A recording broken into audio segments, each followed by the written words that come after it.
This is Blood Politics. The only podcast where we don't talk about politics. We be about politics. And our mission statement is to empower, educate, and encourage everyone to speak out against fascism, speak out against injustice, and fight for freedom and equality for everyone.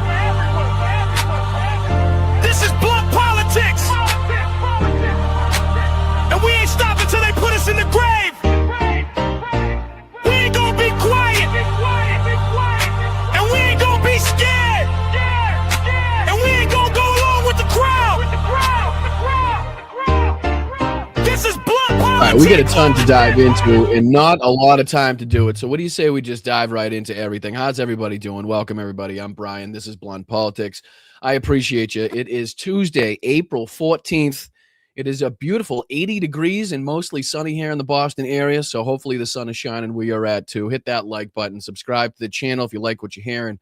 If you do indeed like what you're seeing, it goes a long way in helping the old platform grow. So thank you guys for joining me once again. Appreciate you guys. What's up, chat? What do you say we bring in you guys? As always, say hi to you guys, everybody that keeps this show running, makes this show possible. What's going on, Willie? What's happening, brother? What's going on, moms? El Rondo. What's up, Jasper's mom? How are you? What's up, Soulcraft? What's up, Corrine? What's going on, JJ? What's happening, the Soulcraft? What's going on, Jackie, Karen? Appreciate you guys. Yeah, everybody on Facebook, YouTube, Instagram, Twitch, Substack, the whole 9 yards. Make sure you hit the respective buttons that do the things that make the algorithm say that you like what you're seeing or you don't like what you're seeing. I think both ways it is like beneficial, so I've heard. But, you know, what are you going to do? I haven't learned thus far, so don't listen to me. But we got a lot to talk about, a lot to get into today. Obviously, we're going to be talking about how Donald Trump has decided to pick a fight with the Pope and then go on to post himself as Jesus Christ, then stirring up a lot of reaction from the Republican side that we'll be diving into as well. He then went on to delete the post and then went on to give one of the dumbest excuses that a PR team could possibly come up with. We'll be getting into that as well. Obviously, from some clips from a few morons that we'll be diving into. Benny Johnson, again, trying to claim victory for Trump as it pertains to Iran. We got a CoffeeZilla. CoffeeZilla put out a good video. We won't get into all of these, but, you know, just kind of to give you the insight, and then I'll give you the link in the chat in case anybody wants to dive into the entirety of these videos. But again, just kind of depicting the ongoing corruption of the Trump administration, and again, how they're threatening or basically talking openly about giving everybody just broad pardons that works for the Trump regime, basically preeminently giving them, the free basis to do and continue to commit the crimes that they've already been engaged in. So we'll be looking at that. There's a good video that I took a look at that kind of details what's going on in the West Bank. We've dove into a few videos trying to keep everybody up to speed on what's been taking place and continues to take place as far as that war is concerned. I know, the war in Ukraine, the war with Iran has taken over to a large extent the headlines, but again, we need to stay on top of what's continuously going on, with Israel as well. So we'll be taking a look at that, some updates from the Ukrainian front lines, and some more Lego bangers to come. I mean, I can't even keep up with them at this point. Can't even keep up with them. I think one of the best hooks that they've come up with, has dropped. So we'll be taking a look at that. So hit that like button. Lots to get into. Like I said, I'm Brian. This is Blunt Politics. What do you say we dive into the craziness? Thank you, Chad. Thank you to the mods. Appreciate the mods, no matter where you are, every single one of you. Thank you so much for keeping that chat a safe place. All right. Before we dive into the Pope craziness, the Jesus craziness, and again, the blasphemy that Donald Trump is beginning the pushback from on his own side, I will add. I do once again want to reiterate and talk about how the Swalwell story has progressed. Obviously, I'm sure you've heard that not only has he pulled out of the race for governor of California, but also now has resigned from Congress entirely. Again, not something that depicts an innocent person that, again, is willing to fight all of these, what he calls fake allegations, which was originally, I think, from 4 women. I think now even up to, I've heard, as much as 12 different women. Not only that story, but the side story of this, that this was like the most widely known open secret on the Capitol, on the Hill, inside of politics, inside of Washington, D.C. We've heard clips come up from like people like, McCarthy, who have quite openly said that, it's Matt Gaetz and Eric Swalwell that you want to keep your staff away from. I think we saw a clip from the former governor or mayor of San Francisco also talking about this, and multiple other people also reporting on this as being kind of like a widely known open secret. And it's just really disappointing. And again, where we're trying to be and uphold ourselves as the party of law and order, of accountability and justice. It's just really sad to see that this was widely known by so many people, not called out. Not properly dealt with immediately upon hearing about these rumors, allegations. I know the severity of them and kind of the legality of trying to call somebody out in that position is very entailed, and you have to go about it the right way. But still, the fact that this was widely known for basically years and years at this point, and nobody decided to say anything until now, until somebody was going to post something and got a bunch of messages from other people saying, hey, better watch your step, watch your back with this one. And then, this all kind of flooded out from there. So, but it's really disappointing. We talked about it last night, and shout out to all the patrons that showed up last night to our Zoom meetup. We had a bunch of good discussions, on a bunch of different topics, this being one of them. And it just, it's just really disappointing. And it's a bad look for, anybody on the progressive left that, tries to portray themselves as an ally to different communities, marginalized communities, people of color, whatever it may be. And then you get to see and have to see shit like this. And again, it just leaves a bad taste, in the mouths of all women, and they rightly are now kind of skeptical of basically trusting anybody. I mean, especially, and this is above and beyond, the difficulty that has been kind of thrust upon women that have been sexually assaulted, and kind of the difficulties they have of coming out and talking about their assaulters, and kind of talking to the media, because the FBI, the DOJ aren't going to do anything. And, again, there's people out there, they're going to ridicule them. The whole 9 yards. It's just really fucking disappointing. And again, to see the amount of women that have now stepped up and come forward, even beyond the original 4, I believe it was, that was reported. It just goes to show the kind of string of behavior that he's known for. And again, the politicians coming out and openly talking about this like it was widely known is just absolutely abhorrent and disgusting. And I want to make that absolutely clear that we do not stand on the side of that. That's not something that we're going to put up with here. If we're going to call it out on the other side, we're going to call it out on this side. We're going to call it out on any side. And I don't give a fuck who you are. I don't give a fuck what kind of following you have. I don't care what you said in the past, what your voting record was. That does not belong anywhere near fucking politics, nowhere near our society in general, and absolutely should be rightly called out, prosecuted, investigated, and prosecuted to the fucking fullest extent. And there's no ifs, ands, or buts about it. Period. Point blank. Sorry, not fucking sorry for, again, the second show in a row. So I just wanted to make sure that we touch base on that. I want to make sure that everybody knows where we stand on that. And again, people that aren't speaking up about this for whatever reason or another, again, are kind of showing their true colors. A lot of people on both sides have come out with some fucking disgusting takes on this. And that's not something that we're going to stand for. So if that's something that's upset you, then you found yourself in the wrong fucking place, and you can see yourself right there to the door. So thank you guys. Just wanted to make sure we reiterate that. So before we dive into the craziness, all right, let's get into the nonsense. Let's get into the bullshit. Let's get into the propaganda. Let's get into the lies. Let's get into the ridiculousness of what's taking place in today's political fucking atmosphere. And again, there's no shortage of stories to touch on, to look at, to talk about. Again, the Trump regime has just kind of fucked up and botched this, botched everything really at every turn. Every opportunity they have, they make things worse for not only the American people, but just more broadly on the world stage. We can talk about, the plight of the European markets, the plight of the Asian markets right now, the ridiculousness of trying to close an already closed strait and failing to do that. And it's just crazy. But this is Donald Trump, again, picking a fight with the Pope. And drawing some kind of criticism from his own side. We'll be diving into the criticisms, the little bit of critique, and again the mild pushback from Donald Trump. All it took was a little bit of mild rhetoric from Donald Trump for all these people to then kind of switch up. Again, there was some like memo put out by the White House that all of these right-wing accounts on Twitter decided they had to kind of recite word for word. I think Ron Filipkowski had a good post kind of detailing the amount of people that said the exact same thing on Twitter and how kind of like coerced it is. You can tell it's definitely fake, and it's definitely like, hey, you got to say this to kind of help the Fuhrer type of thing. But let's throw this on the screen. This is just Donald Trump's comments where it kind of originally kicked off, where he was talking about Pope Leo.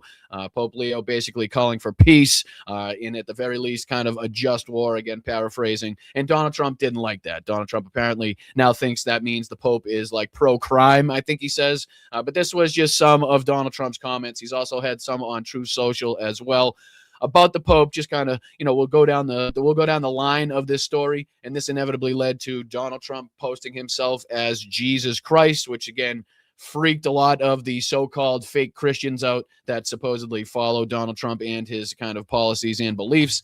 But let's see if we can dive in. This is a real quick clip of just Donald Trump, I think before boarding Air Force One or the helicopter or something, talking about Pope Leo and his comments about that. So we'll start here, and then we'll go on to some of his comments on Truth Social, and then we'll get into, obviously, the famous Jesus post, as it is kind of known as now. All right, let's dive into this. I appreciate you guys. Hit that like button. Again, my name's Brian. This is Blunt Politics. We just try to dive through the propaganda, the lies, the bullshit of not only the mainstream media, but also the Trump regime and others, obviously the Republican Party as a whole. And we just kind of break it down like friends and family and real blue-collar people would.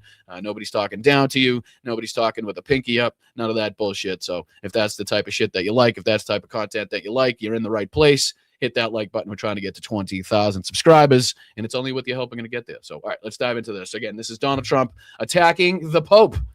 Didn't have that on your bingo card this year? Well, again, not many of us did. Right now at 9 o'clock, President Trump is publicly criticizing Pope Leo over his stance on the war in Iran. Listen to what he said minutes ago after getting off Air Force One. I don't think he's doing a very good job. He likes crime, I guess. We don't like it. We don't like a pope that's going to say that it's okay to have a nuclear weapon. We don't want a pope that says crime is okay in our cities. I don't like it. I'm not a big fan of Pope Leo. He's a very liberal person, and he's a man that doesn't believe in stopping crime.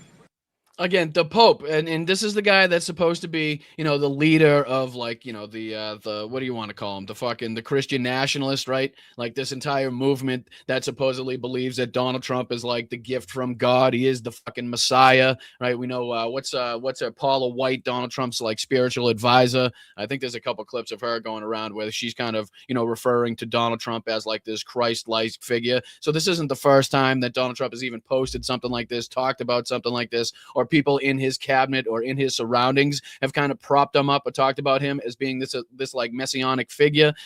So again, not the first time, but this one really seemed to kind of pull on the strings, or kind of, it really seemed to tick off some of the so-called fake Christian Republicans that are out there. So they had something to say about that as well. Let me see if it goes on. Let me see if he has more to say. Trump also said on Truth Social tonight that if he wasn't in the White House, Pope Leo wouldn't be in the Vatican. Yeah, that's this one right here. We're going to pull that one up too. So this is where he goes on to Truth Social, even above and beyond those comments, and says Pope Leo is weak on crime and terrible for foreign policy, and fucking this site sucks. That's all I got to say. This site is atrocious. Why would I be a fucking human being 37 seconds ago, and all of a sudden I've morphed into not a human being? Come on. True Social. God damn it. I know, and hopefully it'll bring me back to the same post, but this fucking rigmarole, it just, come on. What are you going to do?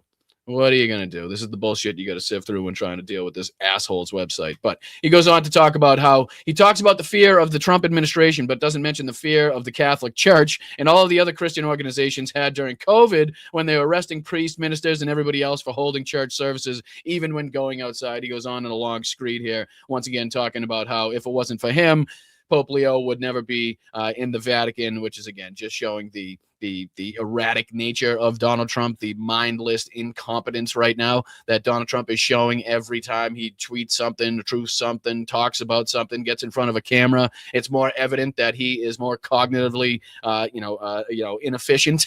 Like, you know what I mean? It's just, he's not there anymore. And it's very, very clear, even to the people on his own side. More and more of the high profile commentariat are calling him out, which will inevitably filter down to the base more and more. I know a lot of people talking about how it's the podcasters to a large extent that are now kind of fueling this MAGA civil war. Meanwhile, the base is still heavily behind Donald Trump.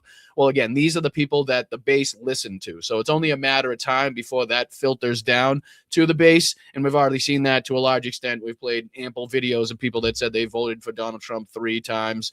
Meanwhile, they realize now that they were lied to. They've been propagandized and they were stupid. I mean, we can go on a tangent just talking about those videos. But you know, it's the same thing here. Like, there's no sympathy for those people that all of a sudden are now coming to the light. You know, it's kind of ridiculous now that they're like, well, you know, we thought he was a Christian. We thought he was just Christian, but why would he post this? And then there's people like Riley Gaines and shit. But this was the post in question.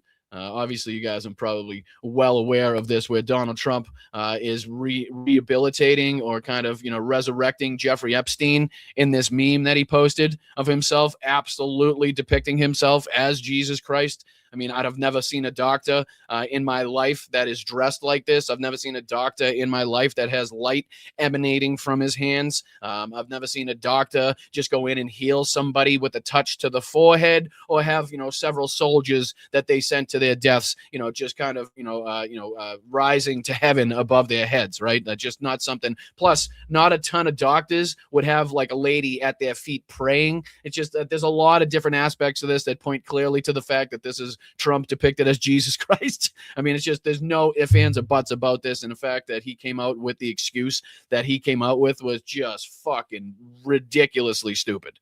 I mean, the PR team, I don't know if they even thought 2 seconds about that, or if that just flew out of Donald Trump's mouth without even conferring with anybody else on his team.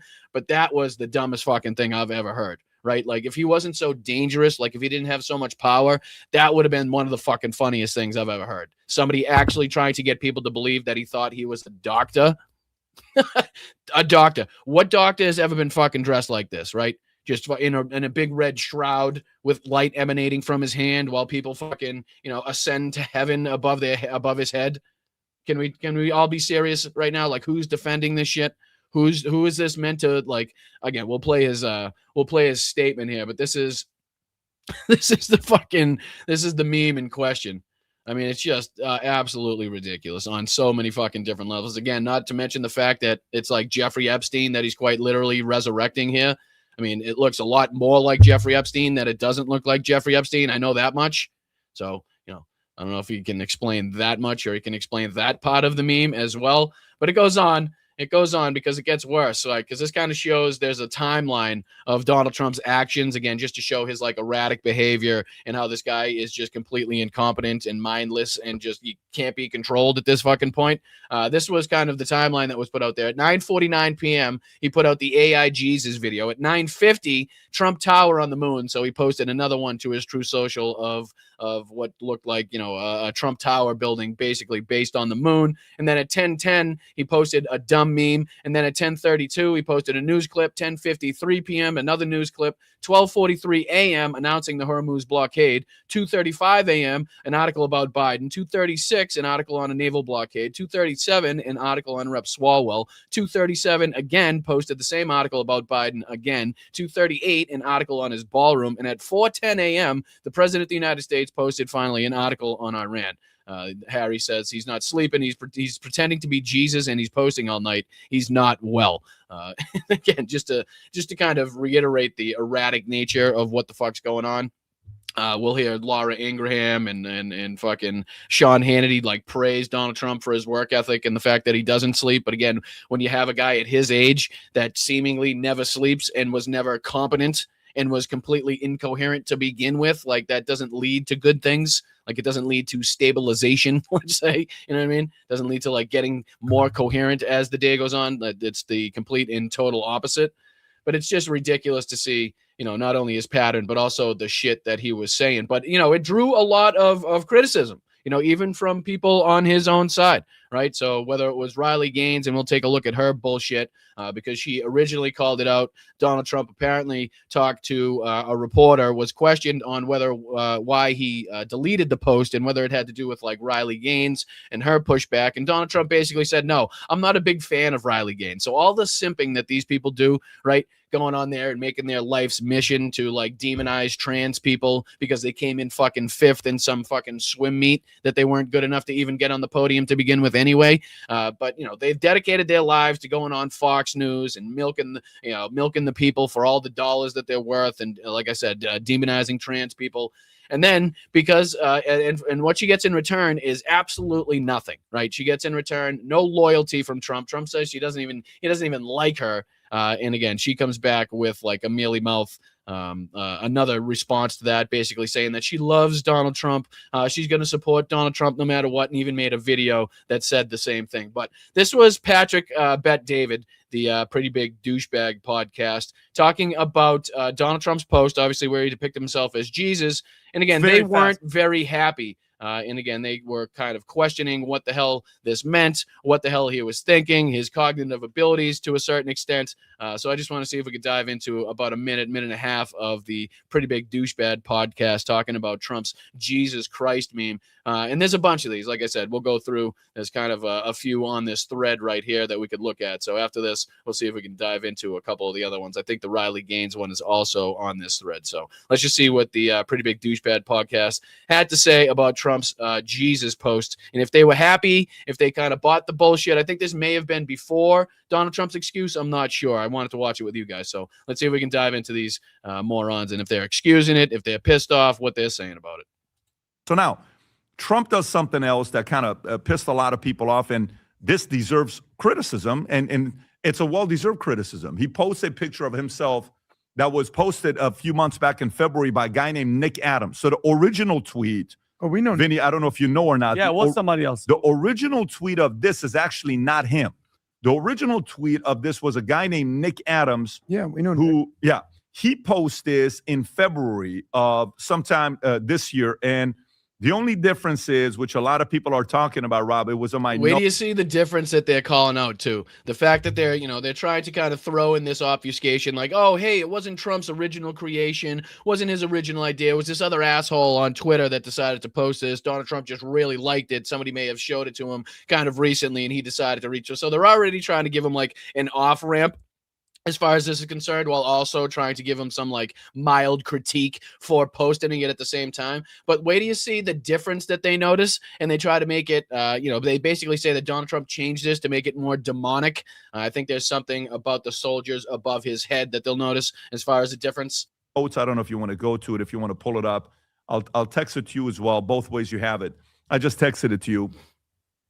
There is a picture of comparing the two that you have. Is that the one I just sent you? Yeah, there you go. So if you look at this, Nick Adams tweeted this in February, but then something changed. Go to the right one, the one on the right. So this one has the, soldiers in the back, and then come back February 4th, and then you want to come back. America has been. So if you look just above Trump's head in the photo, you can see like the very center soldier that's supposed to be depicted above his head. He clearly doesn't have the wings or like the crown that he has in the recent one that Trump posted and then deleted. So they're all trying to call him out, and they're questioning why he may have changed that, or whoever posted it, or whoever they're trying to say posted it, as far as his team is concerned, why they may have changed it to make it more like demonic looking. So that's what I think that's what they're speculating here. Sick for a long time. President Trump is healing this nation. And then go to the new one that the president tweets. And so the president tweets this one. Who's that? Yeah. So the one in the middle, people are like, well, what is that? What is that person? So anyways, I'll pause here. Vinny, your thoughts on this? Well, I mean, the president. Okay. Well, if I'm assuming, what is that? Is that the Antichrist? Is that a demon? Why of all the things that you change, you just change that thing? So there's questions, but listen, in Galatians chapter 6, verse 7, Pat, it says, God will not be mocked. Period. End of story. Full stop. I know we're talking about Catholics and Jews and all that stuff, but I mean, look at the track record. I played a video a long time ago saying that Trump said that he is not a Christian. Then he also did on Air Force One. He said, I'm not going to heaven. Okay. And then when he got sworn in, he didn't put his hand on the Bible. I know that's not a huge deal, but the Bible's right there. I think Melania was holding it, and he didn't put his hand on it. this type of stuff, Pat. And again, people like you said can have their opinions, and everybody has their thing. And I do believe that Vinny was even on with Piers Morgan to speculate that Donald Trump may be like taken over by some like demonic forces. And I don't know if he was depicting that as like Benjamin Netanyahu directly, but I think that was something along the lines that he was trying to get across on Piers Morgan's show. So again, talking about how Trump didn't put his hand on the Bible, talking about how he didn't know the any reference to any Bible quote. Remember that time where he's asked, what was your favorite Bible verse? Is it the Old Testament? Is it the New Testament? And he couldn't answer the question. Like there's multiple examples that we could point to that clearly show. I mean, we don't even need to point to those examples. I mean, just look at his behavior. Look at the multiple level of accusations, multiple things that he's been engaged in, the frauds, the cons, all the things to show that he's not a true Christian as much as he tries to portray himself as one. I mean, it's clearly right here that everybody's now realizing it, where they should have recognized this like well before. And Vinny now trying to speculate that it may be some like demonic forces that have overtaken Donald Trump's body now. Maybe that's the reason that he decided to do this. But it's crazy that they, at the same breath, have to try to make it seem like it's not a big deal. Like, oh, he was never a Christian in the first place, while also trying to portray themselves as like, outright Christians that would care about this stuff. Like there's people trying to defend this that really have no fucking leg to stand on when it comes to this. Like considering, again, the ample amount of examples that we could show that just prove outright that Donald Trump has no clue what the fuck he's even talking about when it comes to Christianity or the teachings of Jesus Christ. I mean, it's pretty blatant. It's pretty obvious and clear for anybody that has, two fucking brain cells to rattle together in their head. Clearly these people don't, but it goes on because there's a lot of people in this thread. I mean, and we'll talk about this going on, the whole DoorDash debacle as well. That's where Donald Trump comes out with the world's dumbest excuse for this post. But let's see if we can go on here. There's this one where Alex Jones, one of Alex Jones's shows on his network, is also calling out the same thing, where they're pointing out that Donald Trump had seemingly changed the image to make it more demonic in nature. But it goes on because this is OSINT defender U.S. President J.D. Vance, who considers himself a devout Catholic, was asked earlier about the administration's recent public conflict with the Vatican and Pope Leo, as well as last night's picture posted by President Trump depicting himself as Jesus Christ. Vance responded he thinks that the picture was a joke by the president and that the Vatican should stick to matters of morality in Catholic Church and not the policy of the United States. So basically, shut up and preach. Right? It's the equivalent of Laura Ingraham telling LeBron James to shut up and dribble. That's pretty much what fucking J.D. Vance just told the Vatican, just told the Pope. Let's see if we can dive in. This is a real short clip, I think less than 2 minutes. Also includes Donald Trump's ridiculous, excuse that he put out here. So just to hear J.D. Vance's ridiculous try to defense of this, people that try to portray themselves as like devout Catholics, devout Christians, people that following the teachings and the words of Jesus Christ in the Bible are now excusing this at every turn. So let's see if we can hear J.D. Vance try to excuse this. The president took to Truth Social saying Leo should be thankful because, as everyone knows, he was a shocking surprise. He wasn't on any list to be pope, was only put there because the church, because he was an American, they thought he would be good, best way to deal with President Donald J. Trump. If I wasn't in the White House, Leo wouldn't be in the Vatican. Just wondering, what the fuck does that even mean? What the fuck does Donald Trump have to do with the Pope getting into the, like, what are we talking about at this point? Like, clearly this guy has no mind left. Like, clearly this guy shouldn't be in charge of a fucking donut stand, let alone the United States of America during one of the most destabilizing times that we've seen in the Middle East, in the surrounding regions in quite some fucking time. Like, and again, the way that, what's this guy's, Brett Baer just goes on to read this, like, it's just kind of normal. Not only that, like, talking about Trump's post, like, it's normal, like, not really giving any fucking pushback, right in line with the Fox News host and shit like that. But it's just ridiculous, right? Like, Maria Bartiromo the other day, just kind of reciting Trump's "the end of civilization" quote, no pushback, no nothing. But hey, what else do you have to say about this that pissed people off? It just, if it doesn't show their, direct kind of like agenda as far as being able to just defend and obfuscate at every turn for this administration, for this regime, I don't know what will. How you consider this Truth Social post, and then the post of the picture, which a lot of people took as the president. And I posting love, oh my God, because the fucking people that watch Fox are so goddamn stupid and they might actually believe that this is somehow like a real fucking photo of Donald Trump. They have to plaster on with big letters, AI generated image on this, just in case, anybody in their dumb, gullible, ridiculous fucking audience that watches this nonsense actually believes that this is like somehow like a real photo. Like actually happens. So they got to make it really crystal clear to their people that, hey, just to let you know, this is AI. This isn't real. That Donald Trump didn't actually heal Jeffrey Epstein while having soldiers ascend to heaven above his head, while having fucking, women pray at his feet and all this other bullshit and light emanating from his hand. Like, this didn't really happen, Fox viewers. It's AI, just to let you know. A picture of himself as Jesus. He later said that he posted it as thinking as a doctor saving people. I thought it was me. And again, that's the part that fucking cracks me up. We'll play this little dumb excuse because it is utterly ridiculous on so many different levels. But the fact that Brett Baer was just willing to be like, well, he thought he was a doctor, and to like actually recite that as being the truth, or even kind of portraying that as thinking it's the truth in any way, shape, or form, is just, again, just shows their fucking inability to call out the truth, inability to call out facts, and inability to call out propaganda and nonsense when it's blatantly obvious to everybody else. I mean, this is completely laughable, right? This excuse, this fucking answer that just possibly popped into Donald Trump's head here, thinking that he was a doctor. Okay, so you're either the biggest fucking moron on the planet, and or you're lying directly to everybody's face. And again, in this situation, he's both. He's also the dumbest human being that ever lived on this fucking planet, and he's lying to everybody's face. But it's one or the other if you're a MAGA voter, right? If it's one or the other if you're a Trump supporter still. Right? He's either the dumbest motherfucker and actually somehow thought that wearing this big red shroud with the light emanating from his hands and people praying at his feet and fucking resurrecting Jeffrey Epstein, right, didn't portray him as this Christ-like Jesus figure. Like, you actually thought that he was a doctor. You actually thought that he believed he was a doctor in this, and it just showed like his healing qualities in whatever fucking hospital. And again, he may be an MD, but that just means he's a master diddler, right? That's what the MD stands for if you're going to give him that title. So just absolute nonsense. But here's Donald Trump's excuse. And again, I'm sure you guys have heard it by now, but just the utter nonsense of this. And I can't believe there wasn't like an outburst of immediate laughter from the press corps after fucking hearing this response. Check this out. And again, this was during... The craziness continues. The craziness continues because this excuse was said during a DoorDash setup where Donald Trump supposedly just randomly met some woman at the door at the White House to receive his McDonald's.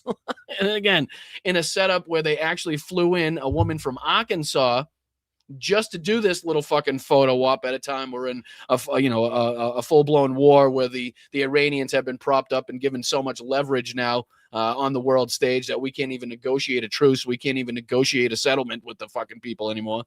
It's crazy. But listen to this excuse. It's just wild. Oh my goodness. Holy shit, Colleen. Thank you so much. Let me get in here. There you are. For the work and research you do, in my mind, you are the kid I never had. Oh my Jesus.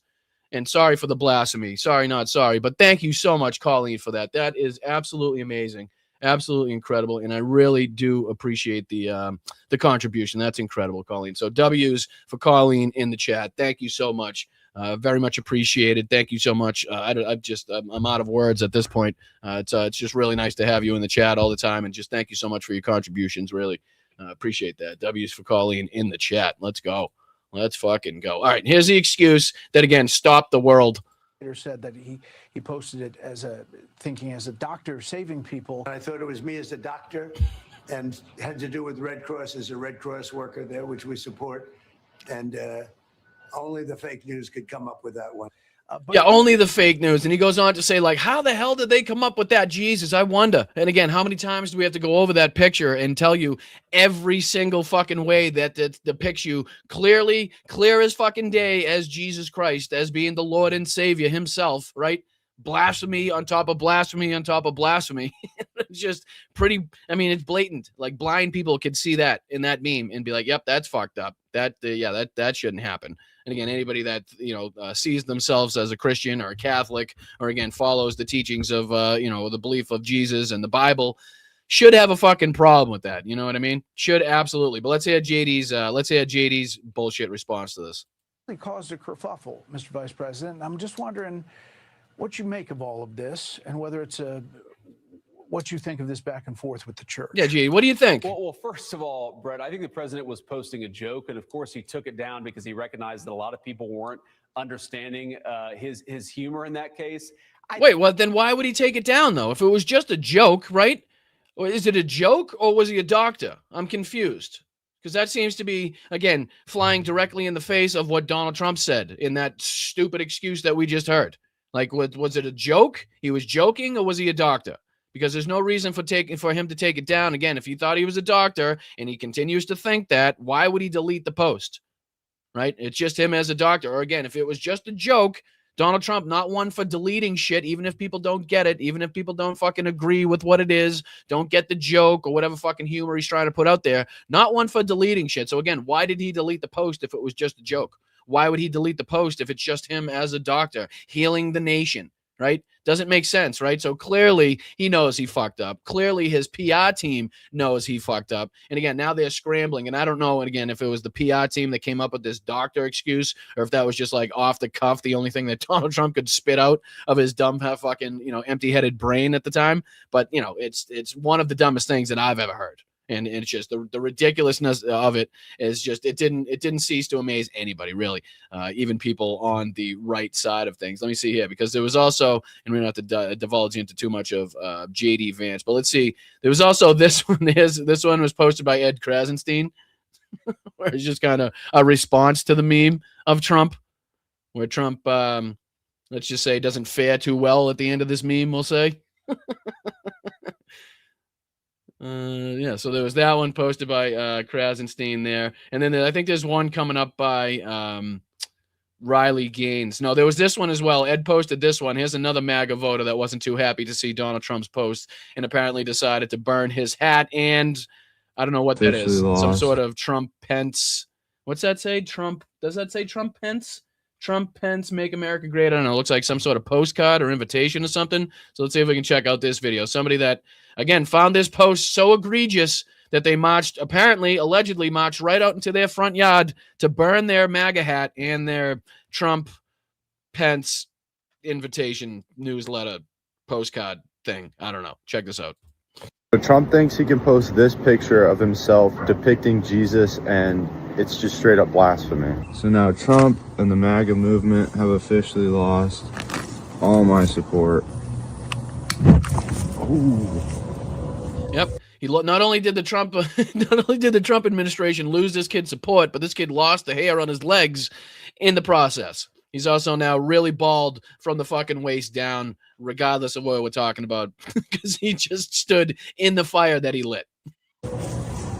Again, they're not the brightest people, right? I'm not saying they're the brightest people. And again, I'll let you kind of decide whether or not this is like rage bait or not. But again, this definitely doesn't depict the smartest individual. So again, it's probably leading me to the conclusion that this is a MAGA voter, somebody that did in fact vote for Donald Trump a few times. Just saying, the fact that he's now bald on his legs kind of leads me to that conclusion.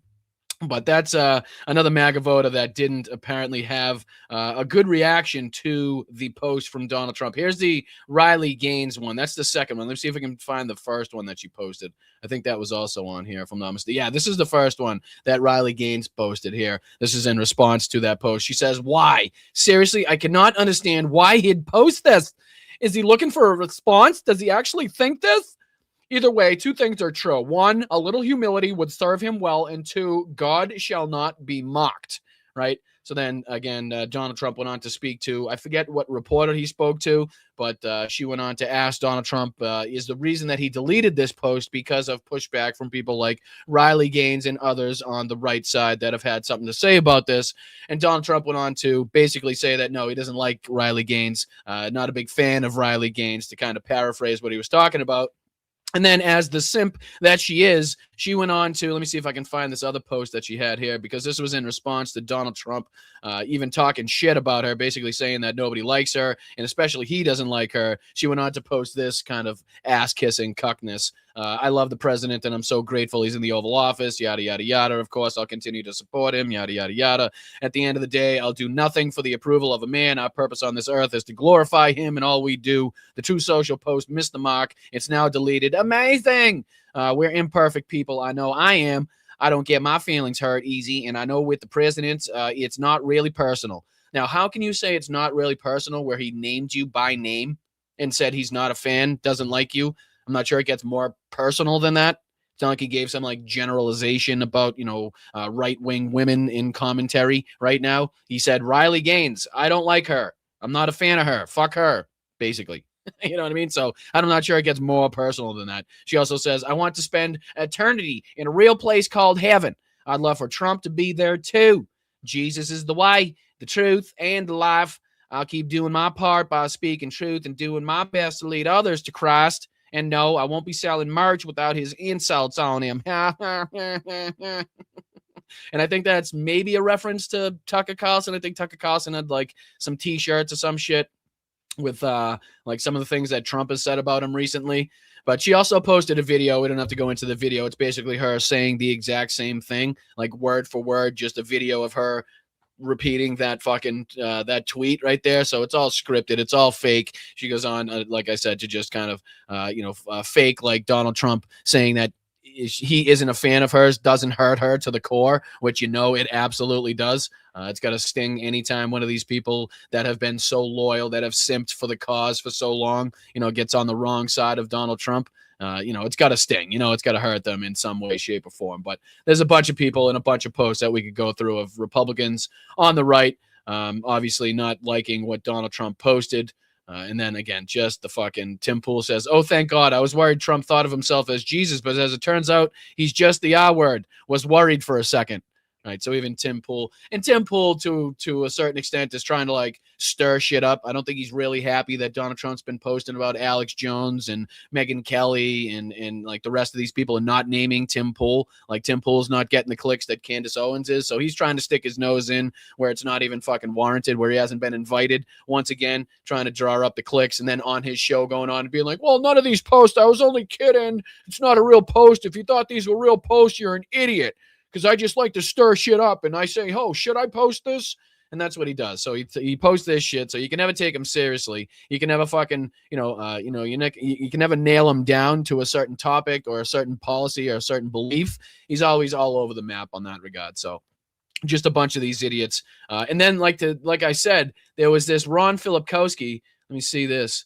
There was this Ron Filipkowski post that he had. Look at the coordination here, right? You remember how we always used to talk about, you don't hear it much anymore, about like the memo that definitely seemingly comes from like the White House or like Republican billionaire donors. Like at the beginning of the day, it looked like these people all got a script, like whether it was, OAN or RSBN or Newsmax or Candace Owens or Megyn Kelly or fucking Benny Johnson or all of these pricks, right? They all seemingly said the same exact shit about whatever situation you were talking about. They would have the same lines to repeat, the same bullshit propaganda to recite, and they were kind of like all in like a conglomerate. They were all in conjunction with one another, right? Well, seemingly they're bringing that playbook back because they've been in the infighting category. They've been in the Civil War category for a while. But there are still these idiots on Twitter that are trying to toe the party line, trying to do the bidding. And these names you've probably heard before, the names like Nick Sorter. What are some of these other idiots? Graham Allen, right? But listen to what they're saying, right? Listen to the wording of it. So he says, I don't believe the president intended to depict himself as Jesus when he posted it. He is a believer after all. You got to be a moron to think that. I do appreciate that he deleted it, something President Trump has rarely done. Discernment is learned and not always automatic, right? So you're thinking, probably one of one. Probably not something you're going to hear in another post, right? Well, no. If you look at this David J. Harris Jr. post, personally, I don't believe the president intended to depict himself as Jesus when he posted it. He is a believer after all. I do appreciate that he deleted it, since it's something the president has really done. Discernment is learned, not always automatic. Keep praying for President Trump. Sounds fucking familiar. Sounds like exactly what we just heard on the other post, right? And then you're like, well, of course, there can't be three of those, right? And then you look at Nick Sorter here. I seriously doubt he understood the image was blasphemous prior to posting it. But I know a lot of devout Christians were very offended by it. I totally understand why. So not the exact same, but definitely towing the same line, right? And then there was one, I think there was even one before this. Yeah, here's one from Allie Beth Stuckey. I do believe that he didn't think of his a depiction as Jesus when posting this. Still, there is a lot more care and discernment here. So again, the same wording using discernment, the same kind of statement at the beginning saying you don't believe that he actually thought himself as Jesus Christ when posting this. So again, all these kind of, I don't know if they're fake accounts. I'm not familiar with a few of these, but you can tell how there was a certain kind of a memo put out, or hey, this is what you need to say. Say this exactly, whatever it fucking is. Like, there's only one way in which that typically happens, or two ways, right? Either you got a memo, you got instructions, you got orders, or they're all bots controlled by the same people, right? I don't think there's really too many other options as far as that's concerned. If there's any other options you can think of in the chat, let me know. But again, it's either, hey, this is what you need to say, and people like Stephen Chung or Stephen Miller or, fucking people in Caroline Levitt's office, filtering down the wording of the day basically to the people that need to get this information out there, or it's the other option in this category. You know what I mean? They're all controlled by they're all bots controlled by the same people. That's the only thing that I can think of as far as like options for why everybody would have the same wording, to this extent, like the exact same wording. And it's not kind of like typical words that, discernment is not typically something that's thrown out there all the time on Twitter. I'd say probably 85% of Twitter probably couldn't spell and doesn't know what discernment means at this fucking point in time. So, you can see how that's probably not widely thrown around out there. So it just stood out. And again, just to get this, broader clip out there, this whole kind of ridiculous moment. I know we played just a second of it in the clip from Fox News, but I think it's worth repeating in this in this regard, where Trump actually tries to get people to believe that he thought he was a doctor posting this shit. And again, as he's standing next to this DoorDash grandma that shouldn't really have to be working anymore because of the economy so fucked up, and because we've been fucking plundered and pillaged as far as the billionaire class has done to the to the lower class, to the blue collar class here. She still has to be working as a fucking DoorDash. So now she's basically standing next to Donald Trump as he comes up with one of the most ridiculous fucking excuses that anybody's ever heard. Listen to this bullshit one more time. Mr. President, did you post that picture of yourself depicted as Jesus Christ? Well, it wasn't a depiction. It was me. I did post it, and I thought it was me as the doctor, and had to do with Red Cross as a Red Cross worker there, which we support. And I thought it was me as a doctor is fucking crazy. It is absolutely wild to think that anybody would believe that, or anybody, as soon as they hear that, doesn't automatically know that he's lying through his goddamn teeth.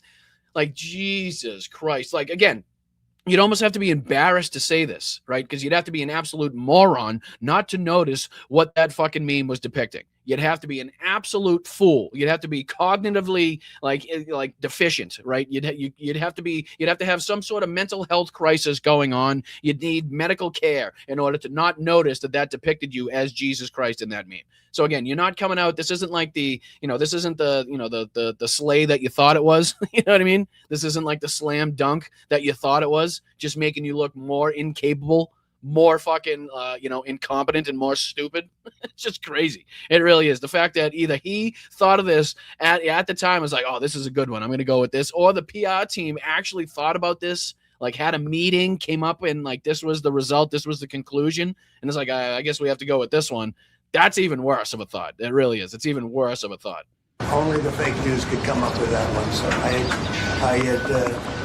I just heard about it, and I said, how did they come up with that? That's the best part. To me, that's the best part. Like, how did they come up with that one? Like, who in their right minds could possibly look at that meme and think that depicts me as Jesus Christ? Like, you'd have to be like, of course. Like I said, a blind man could look at that meme and be like, yeah, that's Trump as Jesus. That's exactly what that is. There's no questions and no ifs, ands, or buts about it. I can feel it with my fingers. That is Trump as Jesus Christ at that point in time.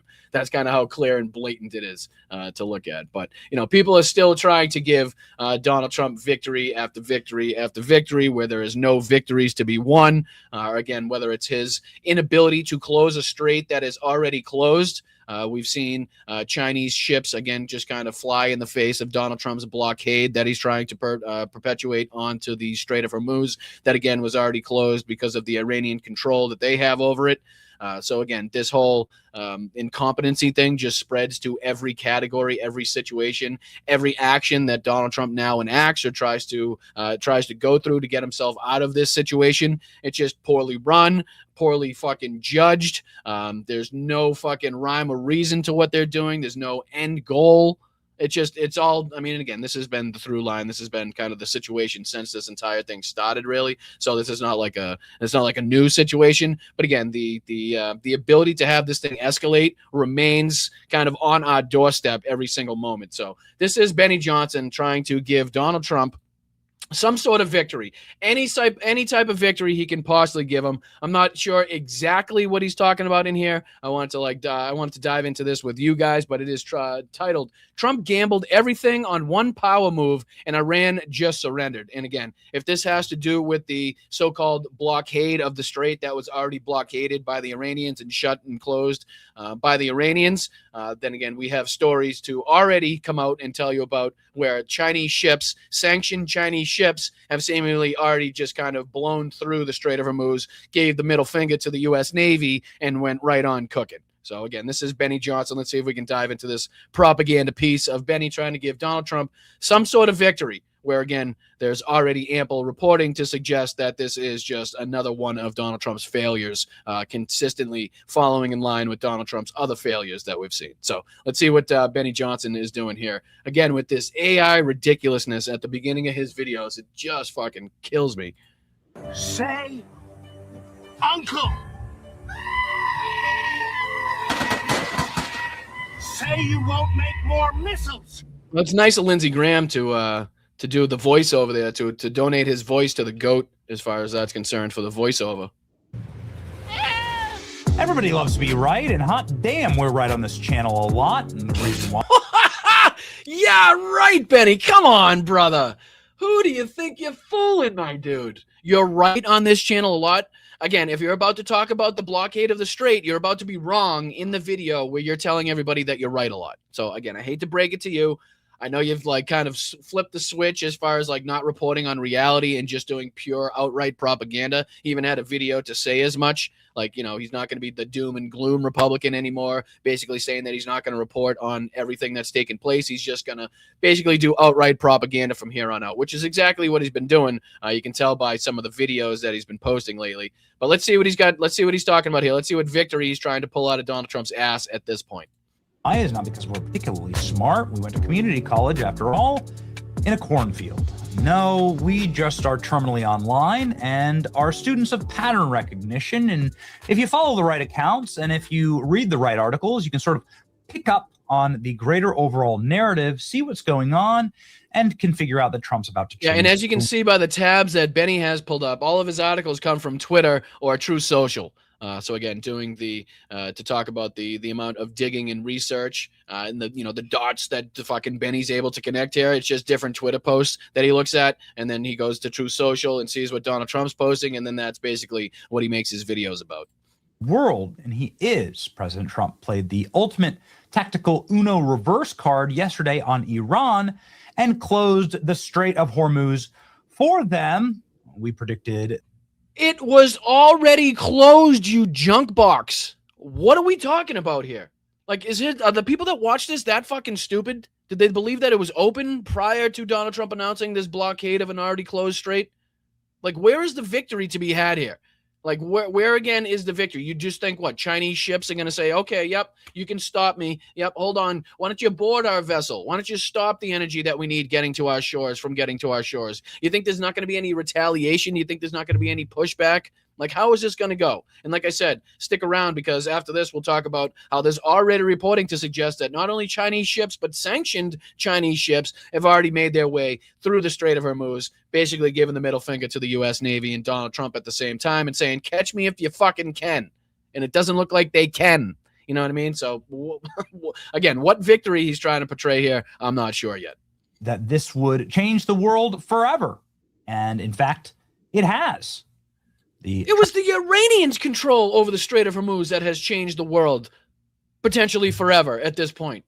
Like, what is this rewriting of history? You know what I mean? Like, what is this like? Okay, they're committing terrorism, so now it gives us the ability, similar to like what J.D. Vance was talking about, where we recognize he fucked up in that statement, that whole thing. But it's like, you do understand what you're talking about is like the complete opposite of what is actually taking place in reality. Like, you do that's like, what's happening here? What's going on?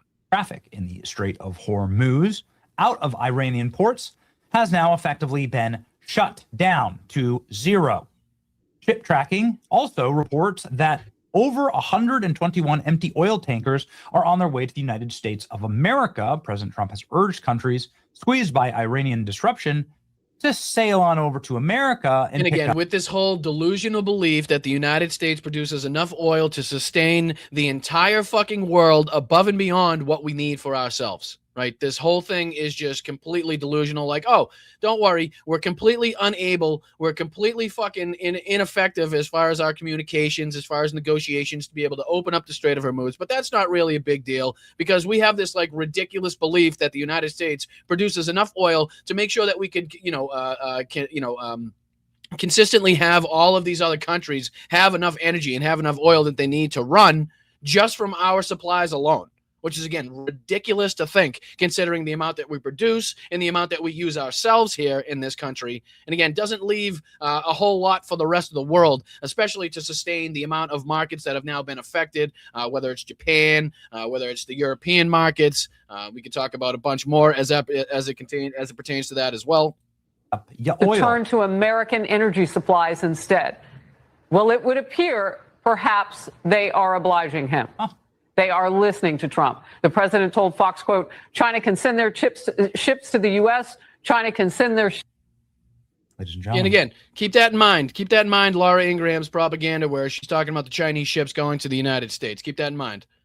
American energy dominance in action. You can see it happening in real time. President Trump surged naval destroyers through the Strait of Hormuz. Now, this isn't a blockade of the Strait itself. It's a blockade of anybody doing deals with Iran. So it's preventing anybody from leaving Iranian ports to sell their oil. This is devastating, and it's already having a negative effect on the country that we want the very most to fail when it comes to this back and forth. Yeah, it's already having a dramatic effect. Let's talk about that dramatic effect, why don't we? We'll talk about how Benny Johnson's always right, as he just talked about, and how ridiculous that statement is. Here's a CNN clip talking about how a Chinese tanker reportedly passes the U.S. Hormuz blockade. And again, not just any Chinese ship, but a sanctioned Chinese ship. So again, to prove that Donald Trump's blockade is completely ineffective and that fucking Benny Johnson doesn't know what he's talking about. Here's again a quick CNN clip. The United States started its naval blockade yesterday at 10 a.m. Eastern. We're around 17 hours in. And basically, a lot of the traffic, the little trickle we've seen since the start of the war has come to a screeching halt, apart from one incident. And this is really interesting because this is a Chinese-owned vessel. It's now said to have tested the U.S. naval blockade because it has passed through the Strait of Hormuz. Let's take you through this. This is a Rich Starry. This is a tanker said to be carrying methanol. It started moving from Sharjah here in the UAE. Remember, a lot of these vessels turn off the AIS transponder, so you don't really know the origin of which port that they moved from. Starting to move towards Keshem and Larak Islands, then, starts a boating mission, moves back, and then starts to take that route once again, passing through the strait in the early hours of this morning. Now, this is a tanker that has been sanctioned since March 2023 by the U.S. Treasury Department because it has links to Iran. Now, from what we understand from experts, this tanker was able to move through completely unfazed by the U.S. naval blockade. So we don't know what exactly transpired and how the United States is enforcing this blockade. But this is, and again, it's just one ship, right? And again, it's going to take a lot more than one ship to continuously fulfill the needs of these nations as far as their oil supply is concerned, obviously. But it just goes to show the complexity. It just goes to show the ineffectiveness, right? It just goes to show, like, okay, what's the next step? What are you going to do? Are you going to board these Chinese ships? Are you going to really try to block their travel? Are you going to shoot at them? Are you going to give them warning shots? Like, what is the play here? And again, it seems like the Chinese are testing the waters, so to speak, on what the United States is willing to do as far as this blockade is concerned, right? And even the word blockade, like, doesn't that remind you of, and anybody that's old enough in the chat will probably recognize this, and if you're, a movie buff at all, but you guys remember the movie 13 Days? That was depicting John F. Kennedy and his administration and his cabinet during the Cuban Missile Crisis and kind of the ins and outs of that situation. You remember, like, there was a whole scene about, like, the word blockade and how the word blockade was an act of war, right? And they decided to go with the word quarantine. I think I have it pulled up, and hopefully the movie's old enough where there's no copyright infringement. I don't think I have to play that much of it. I think a 10-second clip. Let me see if I pulled it up in the right there. Was it this one? Yeah, I think it was this one. You guys remember this movie? So this is a movie, 13 Days, it's called, talking about the Cuban Missile Crisis. And again, even the discussions on the wording and the rhetoric that they were having, and whether or not blockade could be used, because blockade depicts an act of war. Again, an act of war that would have to be, utilized and kind of initiated by Congress. Another thing that Donald Trump didn't seem to be thinking about when he started calling this a blockade. Just something else that kind of adds on to the complexity of this. Another action that Donald Trump has been trying to, not call this a war. He's trying to have his entire cabinet not call it a war because of the legal ramifications. Again, the blockade, the fact that we're blockading, again, brings in those legal ramifications, and whether or not this is a justified act of war.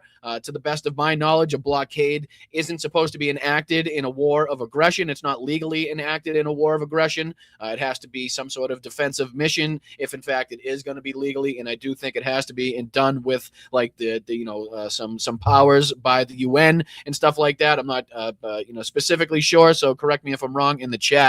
If anybody knows more specifically. But I think this is like a 10 or 15 second clip from the movie 13 Days where they're talking about specifically what to call this, whether or not they can call it a blockade, and basically how they determined to call it a quarantine, because a blockade is an act of war itself. So it just kind of jogged the memory, and I was like, well, he's calling this a blockade. Isn't a blockade an act of war? Wasn't an act of war something that they were trying to, like, distance themselves from? Right? Like, we're getting into how many days now as far as the legalities and how long the president actually has before he has to go to Congress to get their approval, to get their, again, initiation if they're going to continue military action. So something else that we need to continuously be keeping our eye on. But this is just a quick clip from that movie. Hopefully everything's all right. I'll stop it if it goes longer than like 10 seconds or anything, so I don't get hit with anything. President, our deliberations have led us to the conclusion that a blockade of offensive weapons to Cuba is our best option. A strong showing of support from the Organization of American States. And again, this is like a reenactment, obviously, in the movie of like a cabinet meeting where they're trying to figure out what they should do because of the Cuban missiles, the Russian missiles that were put on Cuba, what their kind of retaliation should be, what their comeback should be. And they go and they decide that this blockade or quarantine is their kind of best action. But this is talking about, again, the ramifications, the legalities of calling it a blockade, of enacting a blockade on a nation. So check this out. Would give us an umbrella of legitimacy. A blockade is technically an act of war. Therefore, we recommend calling the action a quarantine. Let's hope that. Right. So again, you don't have to go on with too much of the movie, but he says clearly there, and I think he portrays, he's supposed to be playing the Secretary of Defense. So, somebody in Pete Hegseth's position right now, talking about the legalities, the ramifications, again, of calling it a blockade, because that would inevitably be, determined as an act of war. And they determined to use this like quarantine rhetoric to get around that.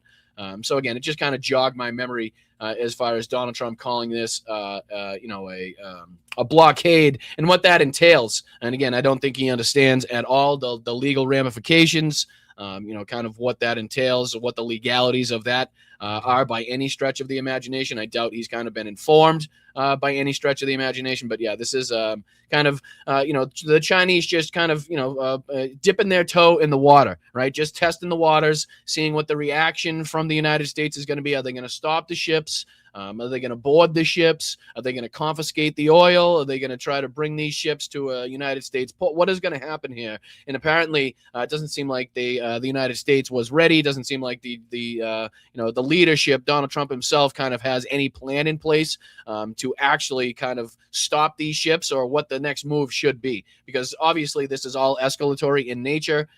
China isn't just going to let all of their oil be stopped by the United States. There's obviously going to be some pushback. That's going to lead to some, harsh, kind of harm to the relationship, whatever relationship we do have at this fucking point. But again, it's just, there's going to be escalatory moments that come from this, regardless of what the United States decides to do. But we go on, because not only is the United States making dumb moves and getting hammered kind of on all angles and all sides, but it's also losing the propaganda war very, very, very badly. I gotta say, these Lego videos have become kind of a fan favorite, have become kind of like a feature of a lot of people's day. A lot of people now waking up and being like, okay, what's the latest Lego video to drop? I need something to jam to in the gym. I need something to jam to on the way to work now that it's like 80 degrees and sunny, hopefully where you are as well. You know, people got the windows down, they got the sunroof open, right? The fucking windows in the house are down. They're doing some spring cleaning. They need something to jam to. Well, the Iranians have you covered. Because they have been dropping Lego banger after Lego banger, and it continues. This is no different. I think one of my favorite hooks, I got to say, one of my favorite hooks to date in this one, and this is already going after Donald Trump for his feud with the Pope, already going after Donald Trump, I believe, for, what was the other thing? I forget now what else they attack him on in this one. There's been so many of these. They attack him on so much. There's so much like real world information and like little Easter eggs and tidbits and these things. It's hard to keep track. It really is. So this is one of the latest ones, called Global Oil Crisis, Strait of Hormuz Explained in Lego. Let's see if we can check this one out again. One of the newer releases from the Iranian side. And again, their propaganda war against the White House, seemingly already claiming victory. Like the W has already been kind of well established on the Iranian side as far as this is concerned. And I do know that there's copycats, and not all of these are coming from the Iranians directly. I'm not naive enough to believe that all of these are coming from the same place. So obviously I do recognize that. But again, they're all seemingly very well done and kind of hammer away at Donald Trump on Epstein. One of them is even coming out and attacking Melania for her kind of stupid press conference that they had the other day. So let's check this one out. One of the newer ones. I think this is Tweeting at the Moon is the hook on this one. Check this one out. NY Times is watching the game. Donnie.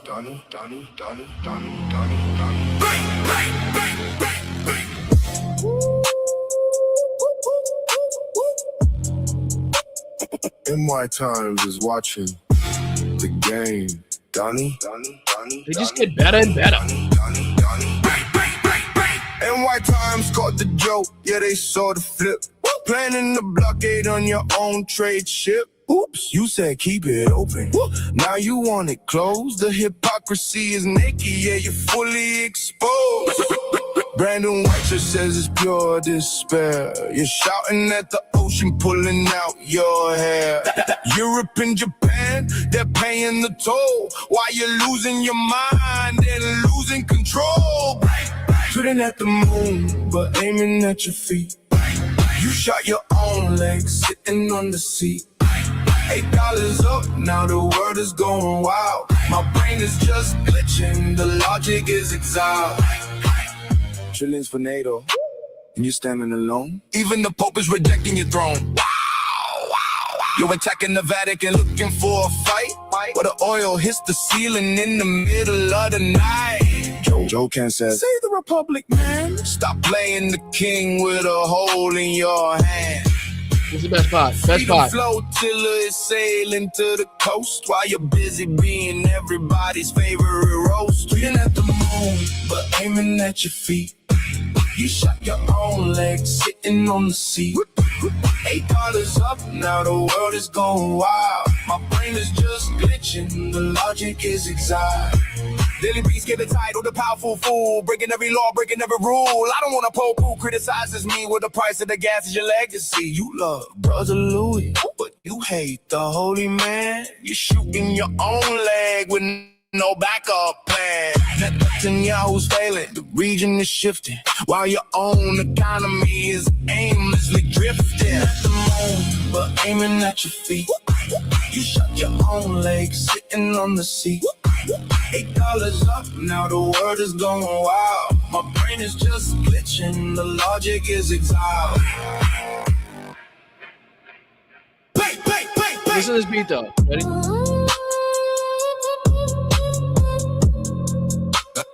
NY Times watching the game.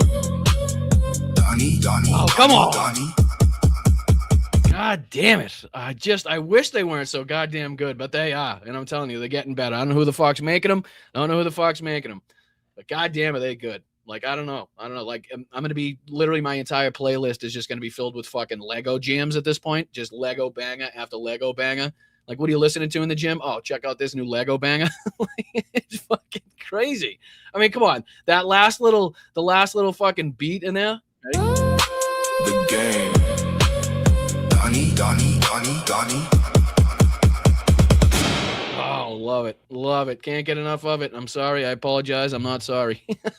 I'm just fucking not. And they keep going. They got this one too.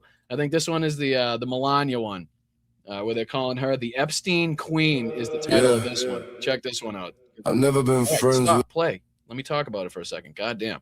Let me throw this one on the screen. This is Epstein Queen. Melania Trump Lego video. Epstein Queen. Here's one. I think this says it's from Persia Boy. So some of them are from some people. Some of them from different accounts. I'm not, who the hell knows at this fucking point. But again, here's the one going after Melania for, I think, her recent, ridiculous press conference that she had. But check this one out. Yeah. I've never been friends with Epstein. But the pictures tell a different story. Epstein Queen, kissing on the lips, living that scene. She says, never friends with a straight face lie, but the files got Trump by the balls. That's why she was smiling near the ear, hand on his chest, kissing Epstein beat while the cameras click the rest. Now she's on TV saying we were never close, but the photos got her looking like the perfect host. Epstein wasn't just a friend, he was the key, held the dirt on Trump that nobody else could see. Every wild party, every private flight. Now Netanyahu owns the White House. Come on. Epstein Queen, kissing on the lips, living that scene. She says, never friends with a straight face lie, but the files got Trump by the balls. That's why Netanyahu got the tapes, got the photos, got the proof. Now he pulls the strings and Trump jumps through the roof. Told him bomb Iran, start the war like the feud. Trump said, yes sir, no way he could refuse. Because of Melania's nights with the devil in the dark, we're stuck in this war, watching missiles fly apart. She played the perfect wife while the blackmail ran deep. Now Iran pays the price for secrets that she keeps. Jesus. Sacred defense. Epstein Queen. Netanyahu's dream. Trump can't say no. We see the strings. Yeah. Oh, Jesus. Got me sweating. I'm sweating dancing over here. God damn. Holy shit. Fucking Legos got me bopping. I'm telling you, who needs the gym when you get some Lego bangers to go off of, right? God damn. Oh, they're just too. I'm sure there's probably 17 other new ones just today from what's been going on. I think there was another one about the Strait of Hormuz, another one about the blockade. But again, we don't have enough time to get into every single one of them. But god damn, are they good? It's crazy to see how many people are consistently waking up in the morning all right, let's see what the new Lego drop is. That's how much they've captivated people. To a point, I said this the other day, I don't know how true this is and take this with a grain of salt, but it was even kind of posted by one of these accounts that throws these videos up that they've surpassed 10,000 subscribers on Spotify. That's just kind of to depict the the simulation that we now find ourselves in. This is the fucking, it is, it's just crazy. It's just crazy. But What else is crazy is the fact that we have a gay president. He just doesn't know it. In case you guys weren't aware, Donald Trump once again showing his gayness. And again, for a party that is open, that is welcoming, that has a really big tent, that is, again, not a bad thing. It's just I don't think he recognizes it. I don't think the people that follow him recognize it. But there's a lot of instances, a lot of examples that we could point to where Donald Trump just should get it over with. Just come out already, right? Just come out, tell everybody how much he's attracted to men. We all know it. He's talked about kissing men in the crowd. Here's just the most recent example that we could look at while there's war going on, right? While like these like really important negotiations are taking place, and Donald Trump's at UFC. What's he talking about, right? What do you think he's discussing with these fighters? Is it like, their incredible kind of like the tactics that they use to win inside the ring? Is it like, hey, what should I be doing with this war in Iran? Like, what do you think about like the whole ICE thing? No, nothing like that. But he is complimenting these fighters on their like incredible physique, their sexy muscles, how sweaty they are, how strong their thighs feel, and how beautiful they are. Check this out. Again, if you didn't see this one, this was Donald Trump at the UFC event that he was spotted at the other night. Again, while we have like the world instability going on, he's ducking and dodging his responsibilities at a fucking UFC event with Dana White. So again, in case you didn't see this, this is what Donald Trump had to say with one of the fighters ringside. Check this out. Thank you. What you do. You're a beautiful guy. Great fighter. Thank you. Yep. Make sure you get another feel on those thighs, brother. Make sure you feel those thighs nicely. Did you get the sweat? Huh? Did you get that sweat that you wanted? Did you feel the muscles that you wanted to on that thigh? He's a beautiful guy. He's a beautiful guy. Win this fucking fight. I'll give you a hundred. You look so good. Again, just in case you didn't hear it the first time, right? In case that was like somehow the crowd was too loud and he didn't hear him call him a beautiful guy the first time, he wanted to make sure, and he had to reiterate, Donald Trump did, to make sure that he knew this fighter that he could be a male model, that Donald Trump was so impressed with his physique and how beautiful a man he was that he wanted to make sure that he reiterated twice, even touched him twice. Once he touched him on the left hand. I don't know if this picks it up in this clip here, but touched him on the bicep, wanted to make sure to feel what an actual bicep muscle felt like once before he died, and apparently what a quad muscle actually felt like once before he died, because touched him on both instances, and then complimented again his sweaty beautifulness. Did Donald Trump? Too good looking to be a fighter. You are some fighter. Thank you, man. Thank you, sir. Thank you. That's funny. Thank you, Mr. Trump.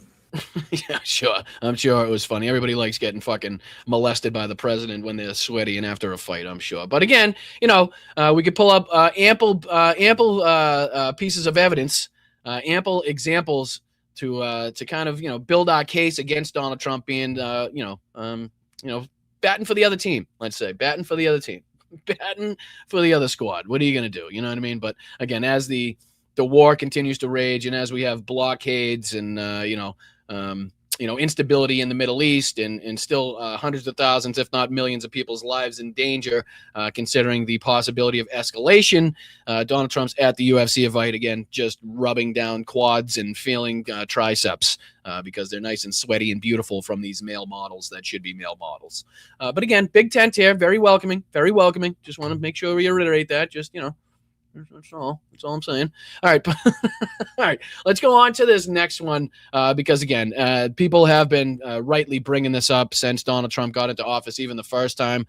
His kind of the corruption that he's willing to portray behind the scenes and even in front of the scenes, right in front of cameras. This was a CoffeeZilla video that I saw.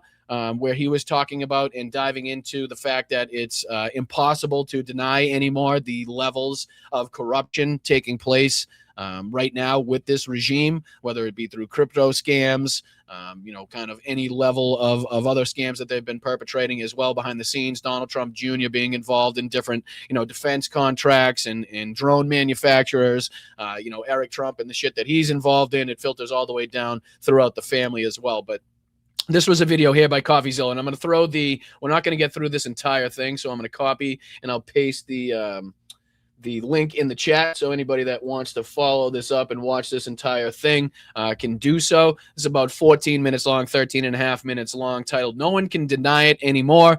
And again, this is talking about not only the recent reporting of Donald Trump speaking about giving everybody preemptive pardons that is now working for his administration. I'm not sure who exactly that would entail, but obviously would open up that loophole of continuously committing crimes without repercussions, ramifications, or any fear of accountability whatsoever. And considering what we've already seen from this regime as far as corruption, crimes in general, as it were, that would only lead to, again, more egregious crimes and kind of more freeing up of these people feeling like they have no restraints on them, and kind of nobody can hold them responsible for their shit. But we'll go into a couple minutes of this. Again, CoffeeZilla here talking about the corruption of the Trump administration. I think he even plays a couple clips from Republicans that are now calling this out as well, if I'm not mistaken. So just a couple minutes of this just to, again, further detail the ongoing corruption taking place right in front of our faces, right in front of our eyes, at the cost on the backs of you and I as taxpayers in this country. Again, above and beyond the war, above and beyond what ICE has perpetrated, above and beyond the detriment to the economy and all of the other negative aspects that Donald Trump has kind of thrust upon us in his second term. So let's just see if we can get any further details as far as that is concerned in a couple minutes of this video. Please hit that like button, by the way. If you like what you're watching, if you like what you're seeing, hit that like button. It goes a long way. The corruption is not stopping. We've got a lot more stories today.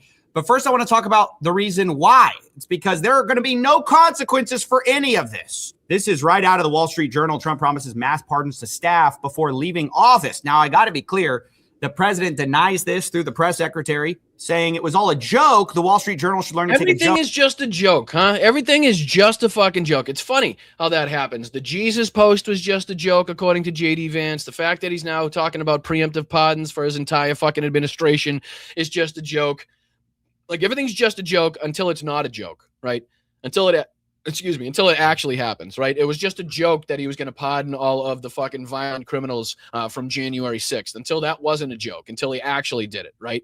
It was just a joke to begin with that he would sick his entire fucking base on the Capitol to stop the counting of a free and fair election, right? But that wasn't a joke when, when it did happen. Right. There's so many instances in which we could talk about, oh, don't worry about it. That's just bluster. That's just bravado. He doesn't actually mean that. What he actually means is this. But in actuality, what tends to happen is the exact same thing that he said was a joke is what he tries to do, what he tries to enact.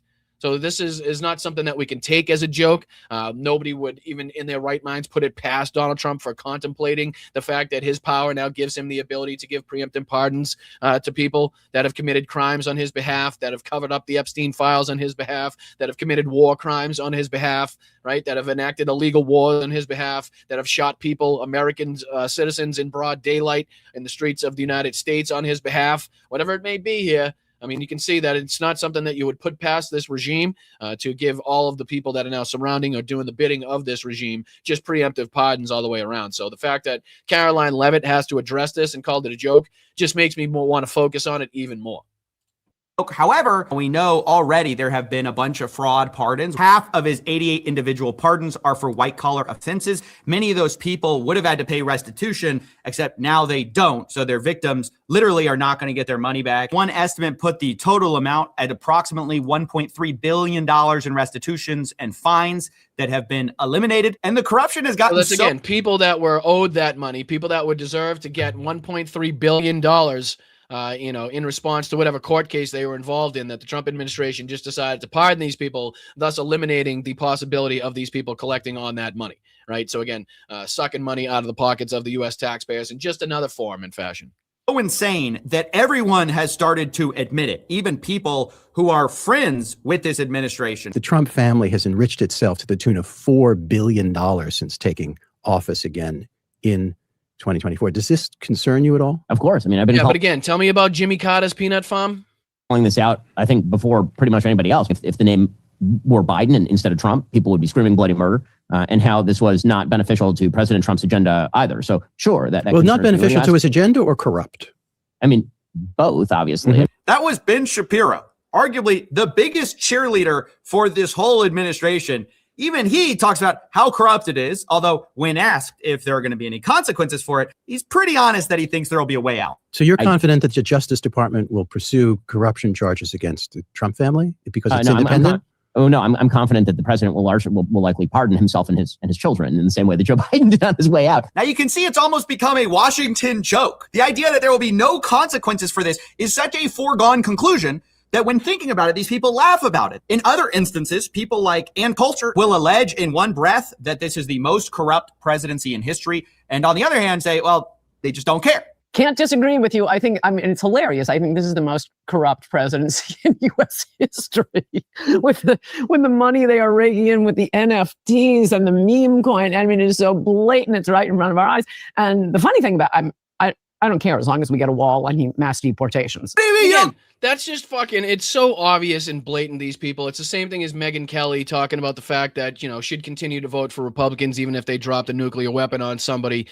She still wouldn't vote for a Democrat. Like, if that's not the most telling type of fucking thing that somebody could say, like, where there's no reasoning with those type of people, they don't deserve a fucking vote. They shouldn't be allowed anywhere near American politics or politics in general. Same thing with this, right? Like, I don't give a fuck about how corrupt he is. I don't care about how he's robbing the American taxpayer blind. I don't care how he's costing us billions and billions of dollars and wasting billions and billions of dollars in this needless war. Like, all of that's fine as long as I get a wall, right? As long as I get this, that, or the other thing. As long as I see mass deportations, right? As long as we see no brown and black people walking amongst us anymore. It's something that we're willing to put up with. Like, that's the other side, okay? That's the other people that we're dealing with in this regard, and they're going to be, again, the last people surrounding this asshole when, in fact, this fucking, cult, and dies inevitably. Care. And why are we laughing? It's the most corrupt administration in history. I don't care. I just care about these other things. I mean, that is insane to me. Even Alex Jones does not try to defend some of the crypto tokens that have been released by this administration. A bunch of the coins that groups that the president's with and all the kids put out. I say kids, most of them are older than me. They were rug pulls. Yeah, so when you hear the word rug pull, you hear that there's going to be no consequences because there's going to be pardons. When you hear this is the most corrupt presidency in history, I just want you to know, that's not me saying it. That's Alex Jones, Ben Shapiro, Ann Coulter. And that all brings us to a giant news story happening in World Liberty Financial. One of these coins that Alex Jones says was a rug pull. I think that's pretty strong language, but as a reminder of what this company is, we have their Meet Our Team section. You can see Donald Trump, Eric Trump, Donald Trump look Jr. how directly linked this is to their fucking family. Like, you got the Witkoff, Steve Witkoff, Zach Witkoff, Alex Witkoff. You got Donald Trump, Eric Trump, Donald Trump Jr., Barron Trump. And again, apparently this page has been removed from the website so as to not kind of depict how kind of, inundated they are with family funds and how they're stealing it directly. But he goes on here to talk about this, what is it, World Financial, Liberty Financial coin? I forget what he said now. But basically one of their big donors that Donald Trump had already pardoned previously is now in a feud with them, talking about how this was basically a big scam to begin with. Check this out. Barron Trump, Chase Hero. Something that we already knew, I might add. Steve Witkoff. You got the whole team right here. That is, unless you tried to visit this website recently. The About page, where all their names are listed and their pictures, has since been removed. They're beefing right now with one of their biggest supporters, Justin Sun. Now, you may remember that name because Justin Sun was under investigation by the SEC until he bought a bunch of Trump meme coins and isn't that funny? Isn't that weird? Like, all of these people that have all of these like open investigations, Elon Musk and his OSHA investigation, right? Elon Musk and all the other investigations. And now, as soon as they give billions of dollars, hundreds of millions of dollars to Donald Trump's campaign, they seemingly find themselves weaseling out of those fucking investigations. Not only that, but as long as they invest in the meme coins, they can get these top spots. I think this investor, the guy that Trump had to pardon for potential crypto crimes that he had committed previously, kind of the using his, fake coins to get real money. Same thing that Donald Trump's responsible for doing, as you'll hear in 2 seconds. Sun was under investigation by the SEC until he bought a bunch of Trump meme coins and the World Liberty token. He became one of the top holders. He even became an advisor. And then the SEC proposed a settlement with him and dismissed all remaining claims. You can see Justin Sun is mentioned here. They entered a final judgment where they settled claims that, quote, they facilitated wash trading to artificially inflate the trading volume of the crypto asset TRX. Justin Sun admits he was an early supporter who heavily invested in World Liberty Financial, and he says he did so because he believes in the vision that was presented to the public, and maybe a little bit because of the investigation hanging over his head, although we can't say. Right, and again, just to kind of show the backdoor dealings, a guy that Donald Trump had previously had to pardon for crypto crimes is now kind of, or was at least, pardoned part or a leader of his crypto scheme that he had going on after that? I mean, again, if that doesn't kind of detail the people that are involved, the players that are involved in these crypto schemes and the fucking crimes that are now going on behind the scenes and blatantly right in front of our faces, I don't know what will. But he goes on to further detail the feud that's been going on with this investor, and now how he's going back at World Liberty Financial, trying to kind of start this feud, and apparently how they were going to take him to court for the things that he's saying. But again, not showing that this is going very well for any of these crypto schemes. Again, beyond people that made the money to begin with, everybody that bought this Melania coin, everybody that bought these other crypto coins has lost their fucking shirt, their pants, their underwear, their socks, and their sneakers in this. And the only people that actually did walk away with any of the money that, you know, Eric Trump claims are the higher ups, are the Trumps themselves, are the Witkoffs, are the people that started this bullshit, this rug pull to begin with. So that is a video from CoffeeZilla, again, just kind of detailing a little portion, a little piece of the ongoing corruption, and again, some of the feuding that's going on behind the scenes from some of these criminals that are involved in some of these schemes, and again, the rug pulls that were happening. So I put the link in the chat in case you want to take a look at the rest of that as well. But let's see if we can dive on here with this next video, because I thought this was very important of us to continue to highlight and talk about. You know, as the continuous battle in Ukraine goes on against the Russian military, as we continuously talk about the war in Iran and places all over the world, we need to make sure that we are continuously highlighting the crimes, the ongoing crimes of not only the Israeli government, but what's been taking place, obviously, in the West Bank as well. This was a video from Tommy G. I'm not hugely familiar with Tommy G. I think I've seen a few videos of his before, so I cannot attest to, you know, his takes previously, his videos previously, his political affiliations. I am unaware. I do not know. But as far as this reporting goes, as far as this video that I saw goes, I thought it was well done. It was well sourced, and it should be something that we at least take a look at and dive into a couple minutes of, to kind of highlight the ongoing atrocities that we've been trying to continuously spotlight on this show, because, you know, the Iran war obviously has taken over a lot of the headlines. We need to continuously talk about how dangerous, how ridiculous, and how, you know, non-beneficial it is for us to continue to partner up with the country of Israel. You know, the danger that administration posed, that regime poses over there, and just how that continuously seems to spread, you know, down to the people even further. We had a good discussion on this last night. I appreciate Yakov and everybody else that showed up last night and had a discussion on a lot of different topics, this being one of them. So very much appreciate all the patrons that have signed up at patreon.com/BostonBrian, everybody that shows up to the monthly Zoom meetings. Oh, that Zoom schedule, I know there was kind of some confusion last night. That Zoom schedule is now on the website. So anybody that is kind of curious about the Zoom schedule, the updated Zoom schedule, you can just go to bostonbrian.com now. It's on there. We'll change that every month. The April ones are on there now. So I appreciate everybody signed up there. So let's see if we can just dive into, again, a couple minutes of this and see what's been taking place with the settlers in the West Bank, and see if we can get any further insight and details as to what we should be looking at, talking about, and highlighting.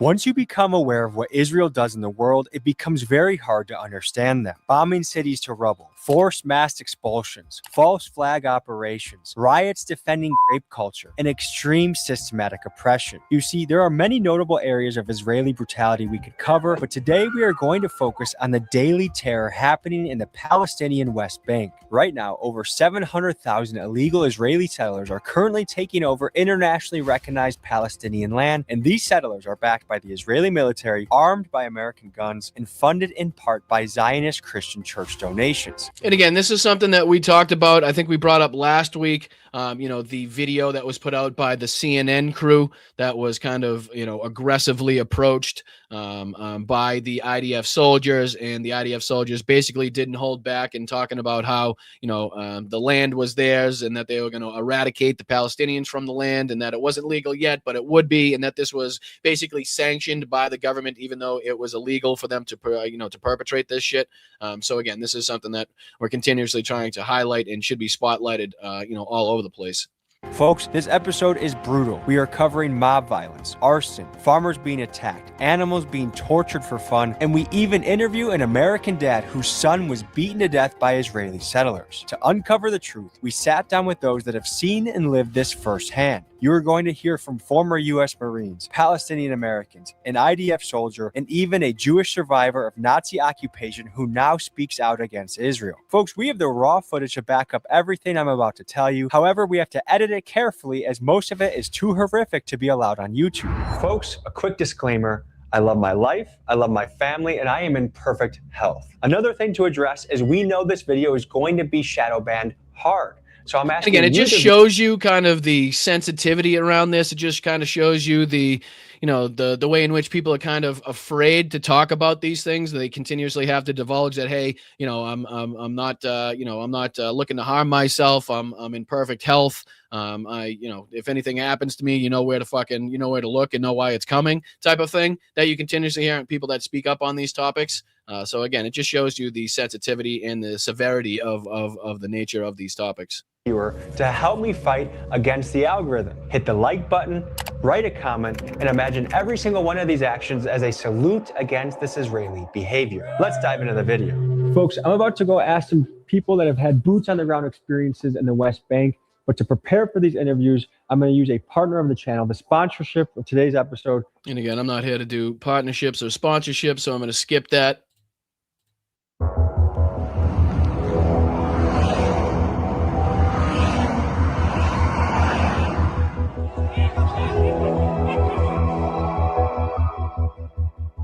My name is Kamel. I'm a U.S. American citizen.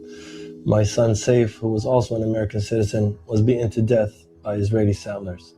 I want people to get an idea of what life is like in Palestine and in your village in Sinjar, where this all happened. You get up in the morning, you got to find out where's the checkpoints that day. This is how it is, Tommy. They can put a barrier anytime that they want.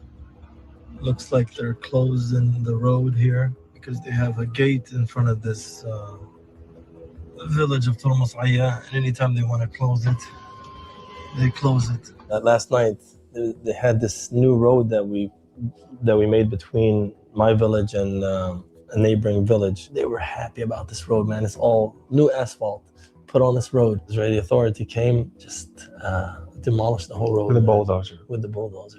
Just because, basically, they just want to. So allegedly a brand new road being built there, just demolished, taken up for absolutely no reason by the Israeli military, as he was talking about there. Again, just showing the ongoing, you can see videos all over the place of the ongoing construction that shouldn't be taking place, that continues to take place, the ongoing settlements that continue to pop up, you know, illegal settlements. We talked about the secret vote that the Israelis had, I think a week or two ago, that allowed another 22 or so different settlements that they didn't want anybody to know about. But this, you know, this type of action continues. We showed, you know, the mass raid. I think that was a couple weeks ago at this point now, where they went in and they were burning down houses. They were burning down kind of these different villages, you know, in this kind of mass attack that they had, you know, perpetrated.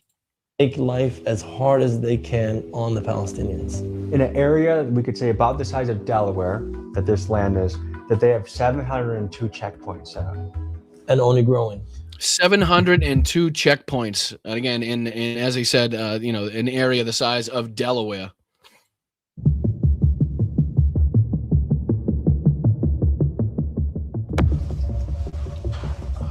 My name is Mohammed Daoud. I'm a Marine Corps veteran. I'm a security provider, and I'm the co-founder of PalShield. My name is Bilal Daoud. I'm a cybersecurity specialist, and I'm a co-founder of PalShield, where we track settler violence and protect Palestinian communities. The topic of the story is life under Israeli occupation. Do you think that's a fair title? Perfect title for what we're all dealing with in the West Bank. And what makes it life under occupation? Everything from as simple as wanting to get to school, say building a well, and water scarcity, it's the Middle East. So the water under your feet is regulated and watched by the Israeli authorities. Tell you how many stories we know on a personal level of women like giving birth on a checkpoint because they wouldn't clear them to go to the hospital. I mean, it's just crazy. What do you think the Israeli goal is in all of this? Displacement, land theft. In the context of Palestine today, they want it all without the Palestinians. So they want the land without the people. And again, here's kind of one of the videos we were referencing this last night. The amount of videos that you could look up, to kind of get that sentiment. There's another one here.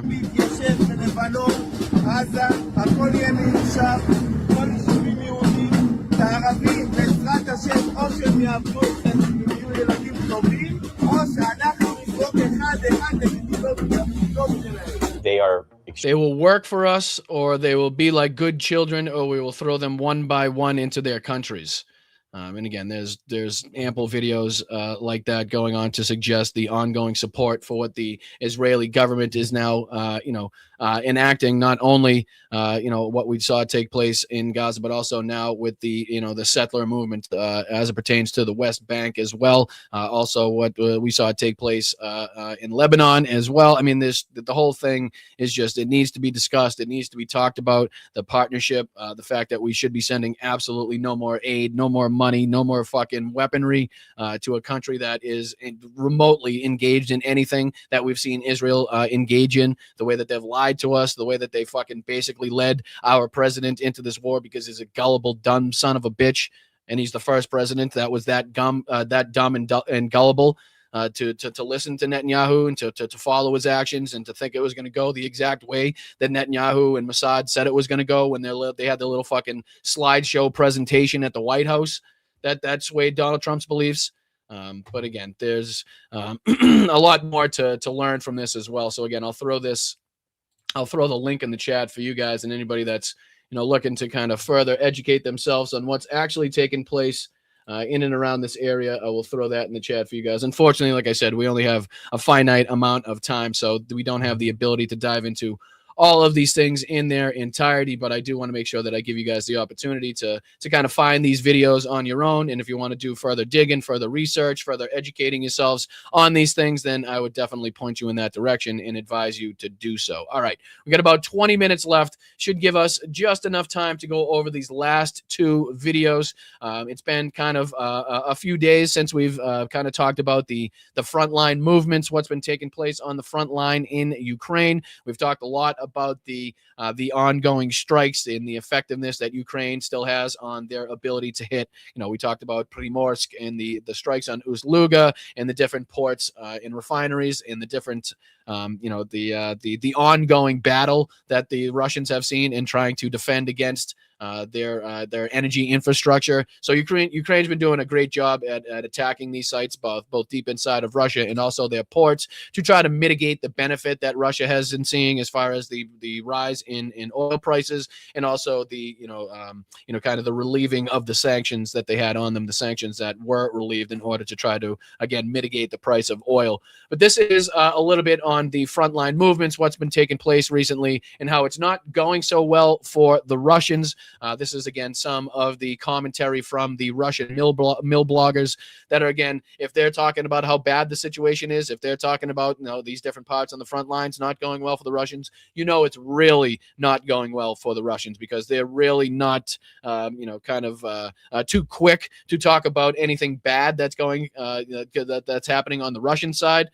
So the fact that they're coming out now talking about this is just showing how poorly things have been going for the Russians recently. So there's this video that we wanted to dive into from Preston, and I think there's one here from the Sun, if I'm not mistaken, also depicting some of the frontline movements. So let's see if we can dive into these before we run out of time. I appreciate you guys. Slava Ukraine, Heroyam Slava, to everybody that follows, to everybody that supports. Thank you again to everybody that was responsible for and helped us get our campaign done with the 69th Sniffing Brigade so we could send our vehicle over to the 72nd Separate Mechanized Brigade. Hopefully we're going to start up another campaign soon so we can continuously be helping that movement. Obviously, if you go to bostonbrian.com, you head to the Blunt Politics merch shop. Any Ukrainian merch, we donate 25% of that to United 24 to make sure that no matter what, we're continuously trying to send money into the movement, trying to help and trying to contribute. So thank you guys to anybody that's buying the merch. Thank you to everybody that's contributing to these different campaigns that we're involved in.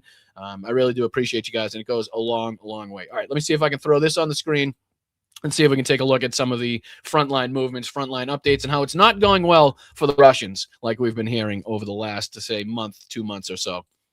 Asking the dangerous question, are we actually winning this war?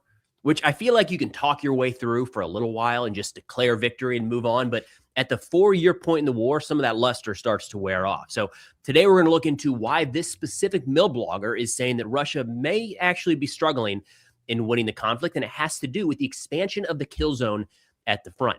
Starting out here with Russian mill blogger Wagner Kitten, which is quite the name. He says the enemy has once again seized the small sky in the Ukrainian theater of operation. Again, just to reiterate, this is a Russian mill blogger talking about the effectiveness of the Ukrainian military. The enemy is expanding the so-called kill zone, hunting for live forces, military and civilian transport, and any object that falls under its objective control as far as 40 to 50 kilometers from the front line.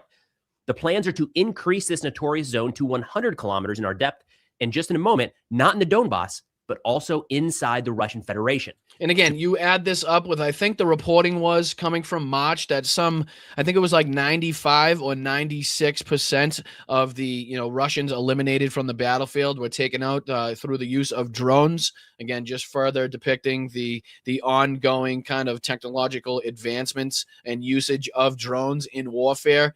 Just showing how well established Ukrainians are on that front, how they're being able to continuously and consistently utilize those platforms and those technologies to their benefit to kind of ramp up the amount of damage they can do in effect on the other side. So that number there is pretty dramatic. I think it was something like 95 or 96% again of Russians that were killed in March were taken out via drone. So again, just to show you the extensive use. To be honest, many residents, at least of the Russian border regions, now want to hear the answer to one question, quote, are we really winning this special military operation? No. Now, I want to pull up a map to show you the distances that he's talking about here, because there's a couple different ways that this new drone wall or the expansion of the kill zone really matters. So using Deep State map, and we'll stick into the eastern area of Kramatorsk and Sloviansk, when we zoom in, Deep State does a good job of marking some of these areas as contested, gray. This is kind of like the base level of this gray zone. The lines right now in Ukraine are not World War I, where you have a trench of Ukrainian soldiers and a trench of Russian soldiers looking at themselves across no man's land. It's mixed at the very least. But we've talked about this before. We've talked about what the gray zone means, kind of how there's that like buffer zone in between the two sides. Obviously, that differs in distance, that differs in width as you go down, up and down the front, obviously, in the different areas. But you can clearly see depicted on the screen here the different gray areas and how that separates, the two supposed forces there. And that's just what he's talking about. And basically how the Ukrainians are looking to, expand the kill zone and make that from kind of like 50 miles or 50 kilometers to 100 miles and expand kind of like the danger zone that the Russians are under when they try to, again, engage in advancement, engage in attacks.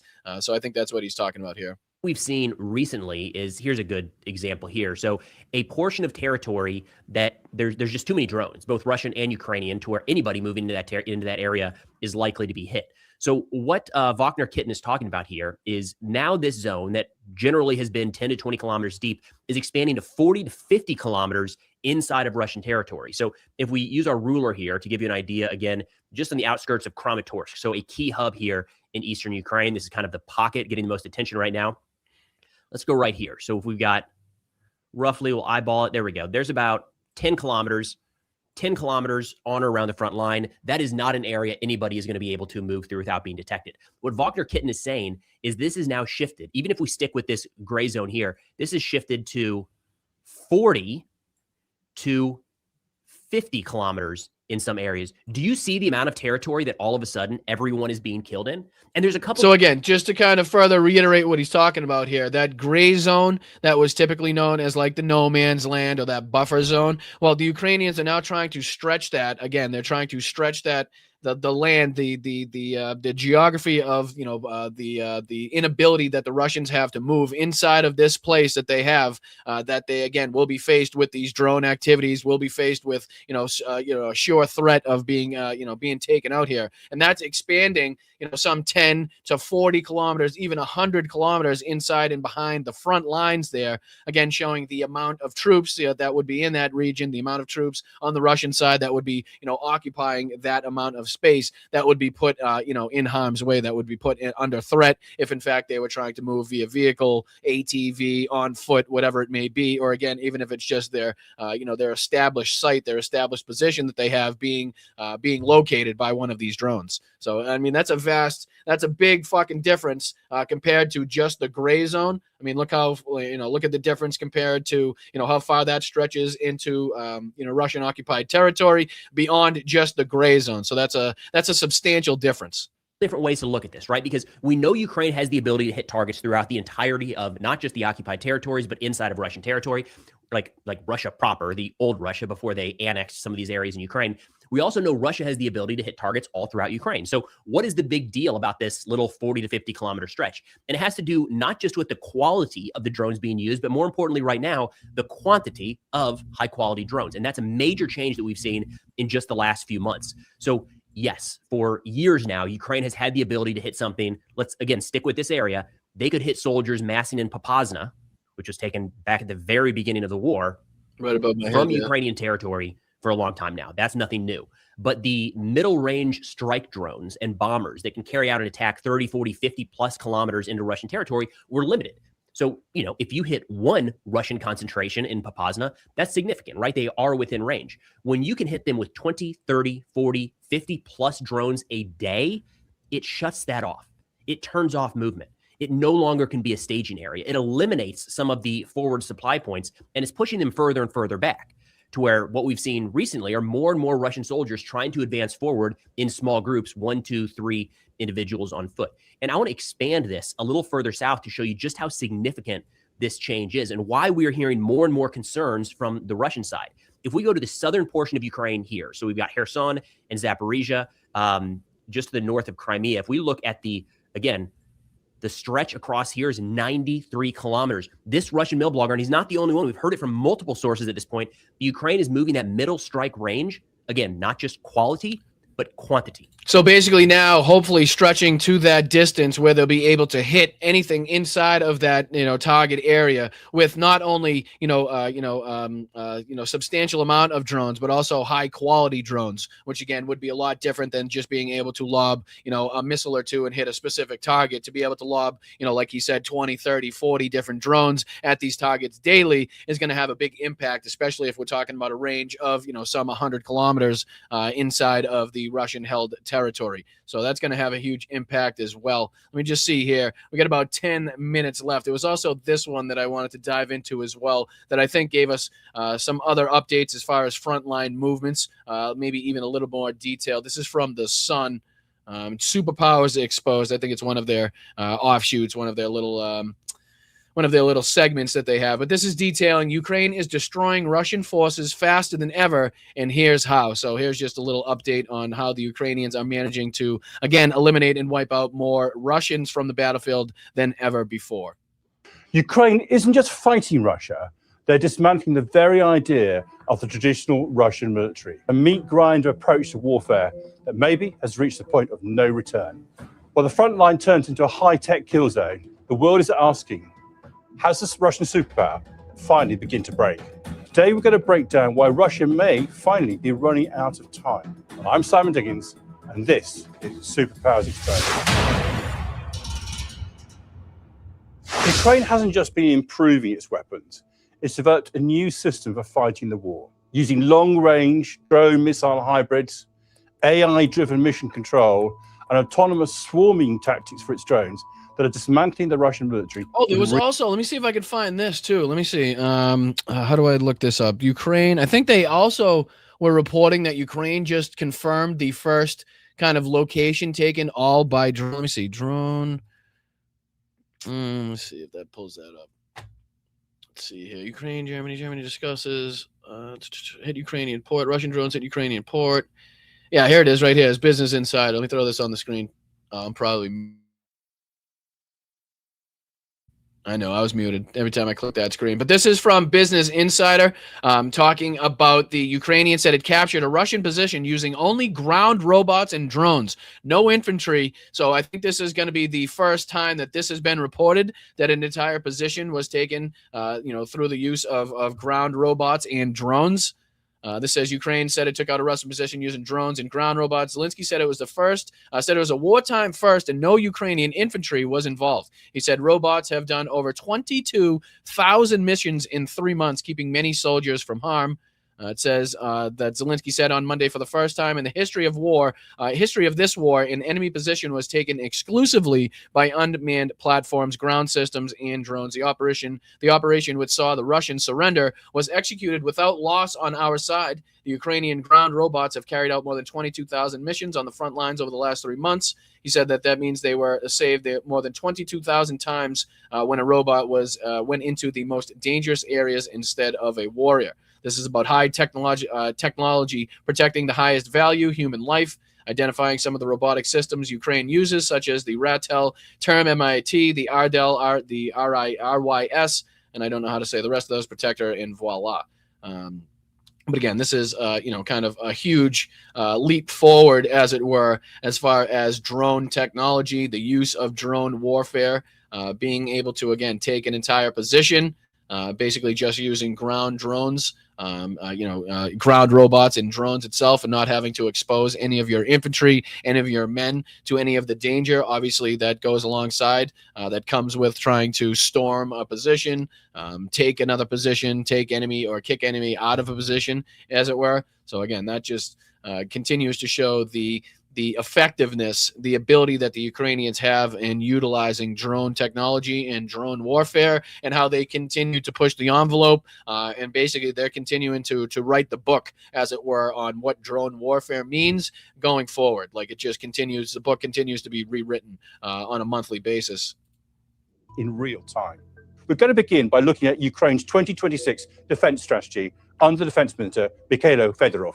Ukraine's 2026 strategy under Defense Minister offers a grounded, real-world version of a technological superpower. This is about a nation turning data, algorithms, and mass-produced robotics into a force that could dismantle a traditional military giant. In 2025, Ukraine carried out 819,737 confirmed strikes and caused 819,000 plus confirmed strikes. Okay, so we're talking about nearly 1 million. And again, I do believe he's speaking about specifically drone-related strikes, drone-related attacks. So nearly 1 million. I mean, again, just goes to show you not only the overwhelming amount of drones being used, but also the effectiveness that they've had. Again, when you're talking about 96% or so of the casualties seen on the Russian side came from drones in the month of March, if I'm not mistaken, just proves the amount of the effectiveness that they've had. 90% of all Russian combat losses using drones. That is more than all the other systems combined. And they've also linked that to a system whereby production is also distributed. Some, like, for example, the first-person view ones, are produced in small basements, to the point that the hashtag made by housewives is actually trending nationally and indeed worldwide. Ukraine's top drone commander, Robert Magyar-Brovdy, said, the focus is shifted from destroying tanks to bleeding the Russian army itself. For the first time, drones are killing Russian troops faster than the Kremlin can recruit them. So for the first time, Ukrainian drones are killing Russian troops faster than they can replace them. And again, talking about the clear distinction between the uses of drones going after tanks and armored vehicles, to again focusing more on the infantry, focusing more on the tactics that we've seen Russia switch up, where they're now utilizing more small manned units, 1, 2, 3, 4 man units, as he was just talking about in the previous video. So now they're focusing heavily on taking out these units, these kind of smaller groups that have been going in, a clear change in tactics, as opposed to trying to take out the tanks, trying to take out the armored personnel vehicles. Not to say that they're not doing that, but they've obviously switched the focus. And again, the amount of drones that are being used has helped them switch that focus and continue to, again, focus on different aspects of the front lines, and again, beyond the front lines. So the more drones in use, obviously, the more widespread they're going to be, and the more able they're going to be able to utilize those for different purposes, obviously. At peak intensity, Ukraine is erasing nearly 400 Russian soldiers a day. That's an entire assault battalion wiped off the map every 24 hours. These are not losses, and the scale of attrition cannot be sustained, even by Russia, with its superior manpower and resources. Spring 2026 was supposed to be Putin's moment. But what we're now seeing is that Russia is beginning to lose its grip on the war. For the first time since 2023, the Ukrainians are now recapturing more land than the Russians can take themselves in their offensives. Tactically, at least, the tide is beginning to turn for Ukraine. The challenge, the issue, is whether they can turn that tactical advantage into a greater operational or even strategic one. And again, that's something we've continuously said here. Again, as good as it is to see the momentum, to a large extent on the side of the Ukrainians going into the spring and summer offensive months. Again, it's something that we're going to have to, we need to see sustained. It's going to have to be a sustained, kind of change in the rhetoric, a change in the frontline movements in order to, again, affect any real change in this and to put the pressure on Vladimir Putin to, again, either capitulate or send his troops back into fucking Russia. Whatever may come from this, the more territory that can be taken back, obviously, the more, Russian losses that can be incurred is going to have some sort of impact. That's not going to have the huge impact that it would if it was U.S. troops, and the reaction that the United States would cover that a lot too. But again, it is a portion, it is a piece of the puzzle, it is a piece of the pie that will go to, again, seeing the Ukrainian, achieve ultimate victory if they can continuously show that they have the ability to take back the land, to deny Russia the access and ability to take the land back themselves, and again to continuously see the kill ratio go up on the side of the Russians as far as losses is concerned as well. So let me just see here. I want to see if he talks about any of the maps and talks about any of the front lines here and what's been taking place. I thought this was this one. It could have been one of the other ones as well that I had pulled up. But let me see here. Thought they could win a war of muscles, but they've been trapped in a war basically of mathematics. At the center of this strategy are drones. More of them being manufactured, better ones, much more capable, and being used in ways that we haven't seen before. We're talking about massive scale, extended range, the use of AI to improve autonomy, and the birth of the drone missile hybrid. And again, the endless amount of these videos that can be, found and searched out on the internet just continues to show you how many of these things have been utilized. Again, when you hear a number of almost 1 million different strikes, 1 million different targets from the Ukrainian side, just again shows you the amount that drone warfare has kind of expanded in this, and again, how they continue to rewrite the book as far as that's concerned. But unfortunately, we continue to run out of time on this show. Unfortunately, we just can't do a 24-hour broadcast. Just not in the cards at this point in time. Maybe at some point there'll be enough to cover. I'm sure there is at this point, but who the hell wants to cover the news for 24 hours straight?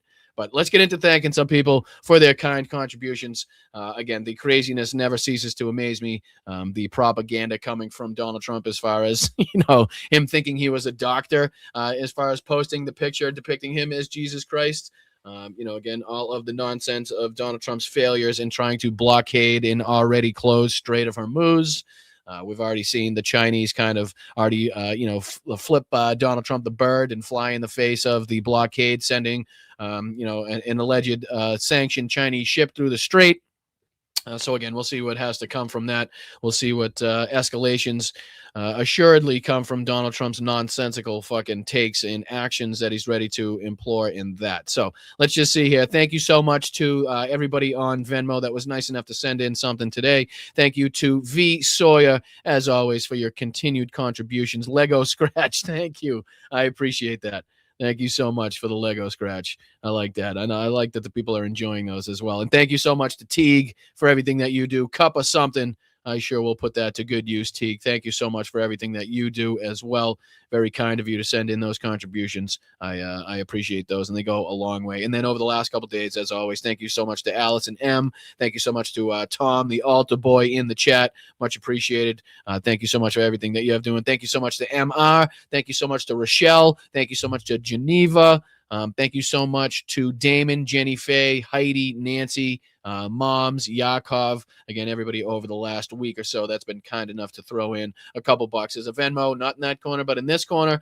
All you got to do is hold your phone right up to that. It should send you right over to the Venmo. That's the easiest and quickest way to send in $1 or $2. That's all we ask for. Nothing huge, nothing substantial. Again, $1 or $2 from everybody in the chat would go a long, long way. So again, we're trying to help grow this community. We're trying to help expand the platform so that we could take the burden off of the people that have been watching since day one. So appreciate you guys. Thank you to everybody that was kind enough to send in a contribution over Venmo. Let's see if we can thank the kind people over here. Obviously, first and foremost, thank you so much to Colleen for this unbelievable friggin' contribution. Appreciate you for the work and the research you do.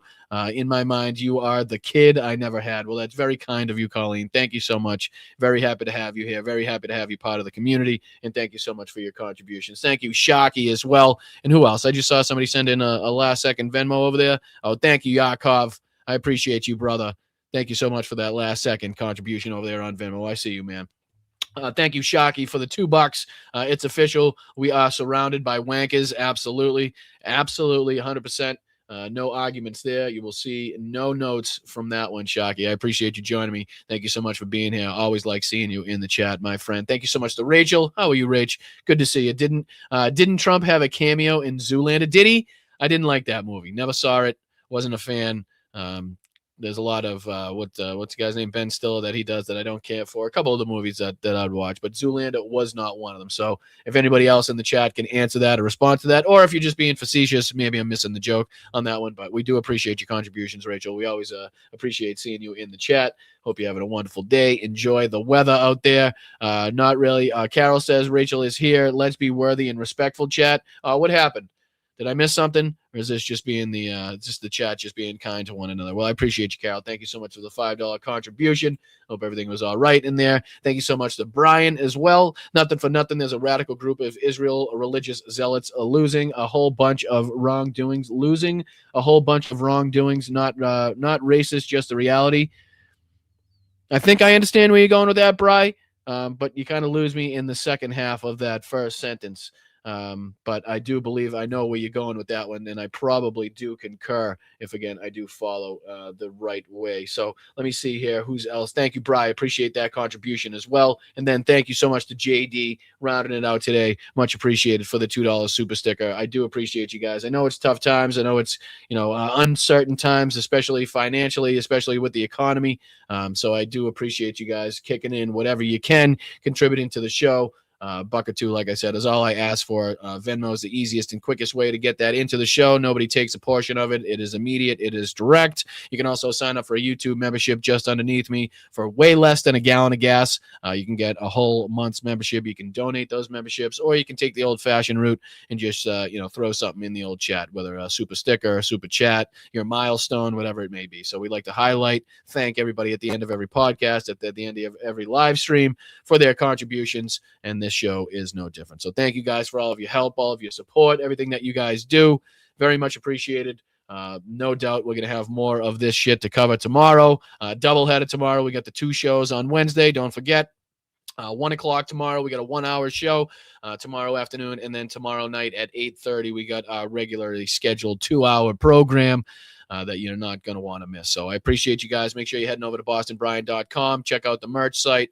All of the merch is fantastic. We've been getting good feedback from all of you guys. I really do appreciate you grabbing that stuff and showing us the purchases and repping it while you're out there or at the Zooms.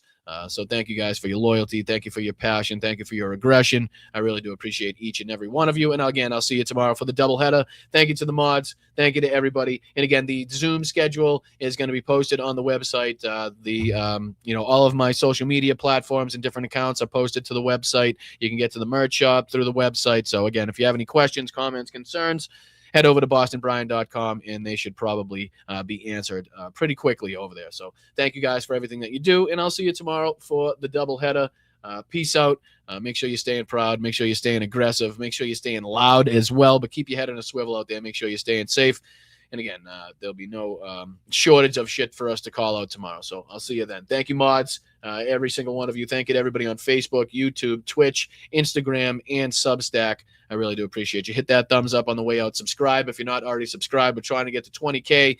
Make sure you guys go check out the YouTube shorts. Make sure you guys go check out the Instagram videos that I'm posting if you're on those platforms. It goes a long way in boosting the profile of the platform.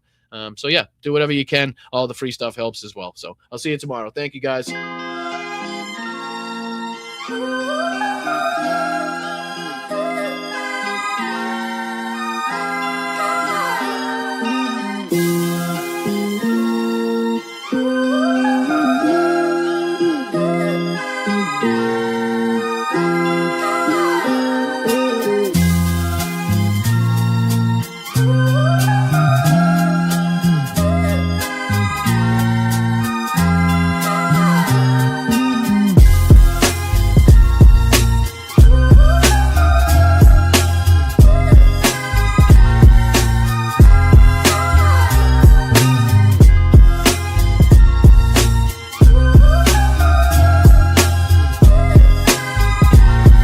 you, Blunt Front.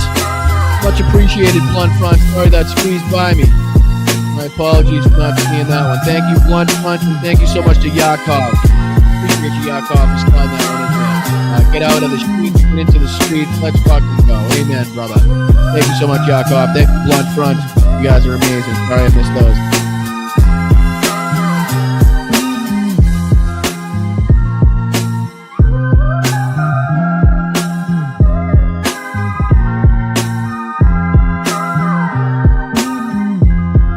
Вітаю, Бостон Брайан. Мій позивний танцор. Я представник 72-ї бригади. Дякую тобі і твоїм підписникам за цей донат, за цю чудову машину, яка буде нас возити усіх на позиції, захищати Україну і наближати перемогу. Разом усі до перемоги. Дякую.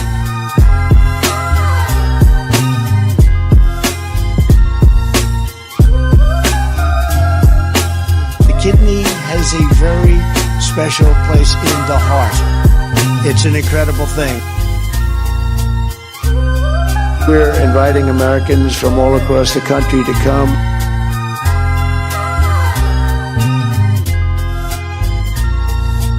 Here's a thought. Grow a sack, fill it with some balls. We're miners. Do we love miners? I love miners. They're just getting acclimated. You know what that means? Acclimated. You know, they're just getting acclimated. You know what that means? Acclimated. You're a nation that just recently heard that Saudi Arabia and Russia will repeat you.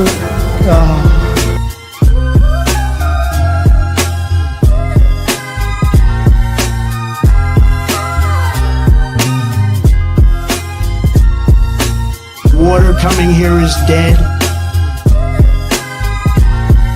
We always do about this time.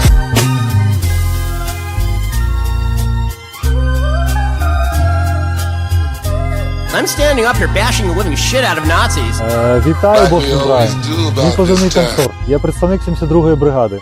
Дякую тобі і твоїм підписникам за цей донат, за цю чудову машину, яка буде нас возити усіх на позиції, захищати Україну і наближати перемогу. Разом усі до перемоги. Дякую. What uranium is, right? It's a thing called nuclear weapons and other things, like lots of things are done with uranium, including some bad things.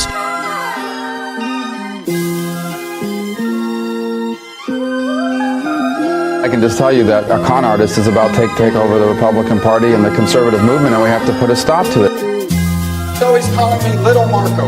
And I'll admit, the guy, he's taller than me, he's like 6'2", which is why I don't understand why his hands are the size of someone who's 5'2". No way we are going to allow a con artist to take over the conservative movement, and Donald Trump is a con artist. Referred to my hands, if they're small, something else must be small. He's always calling me Little Marco. And I'll admit, the guy, he's taller than me, he's like 6'2", which is why I don't understand why his hands are the size of someone who's 5'2". Taking him back to Nevada where he's wanted for banging horses. Hey, you got a little chubby going there. What in the hell was that all about? He says rectum damn near killed him. The big, fat, sloppy United States.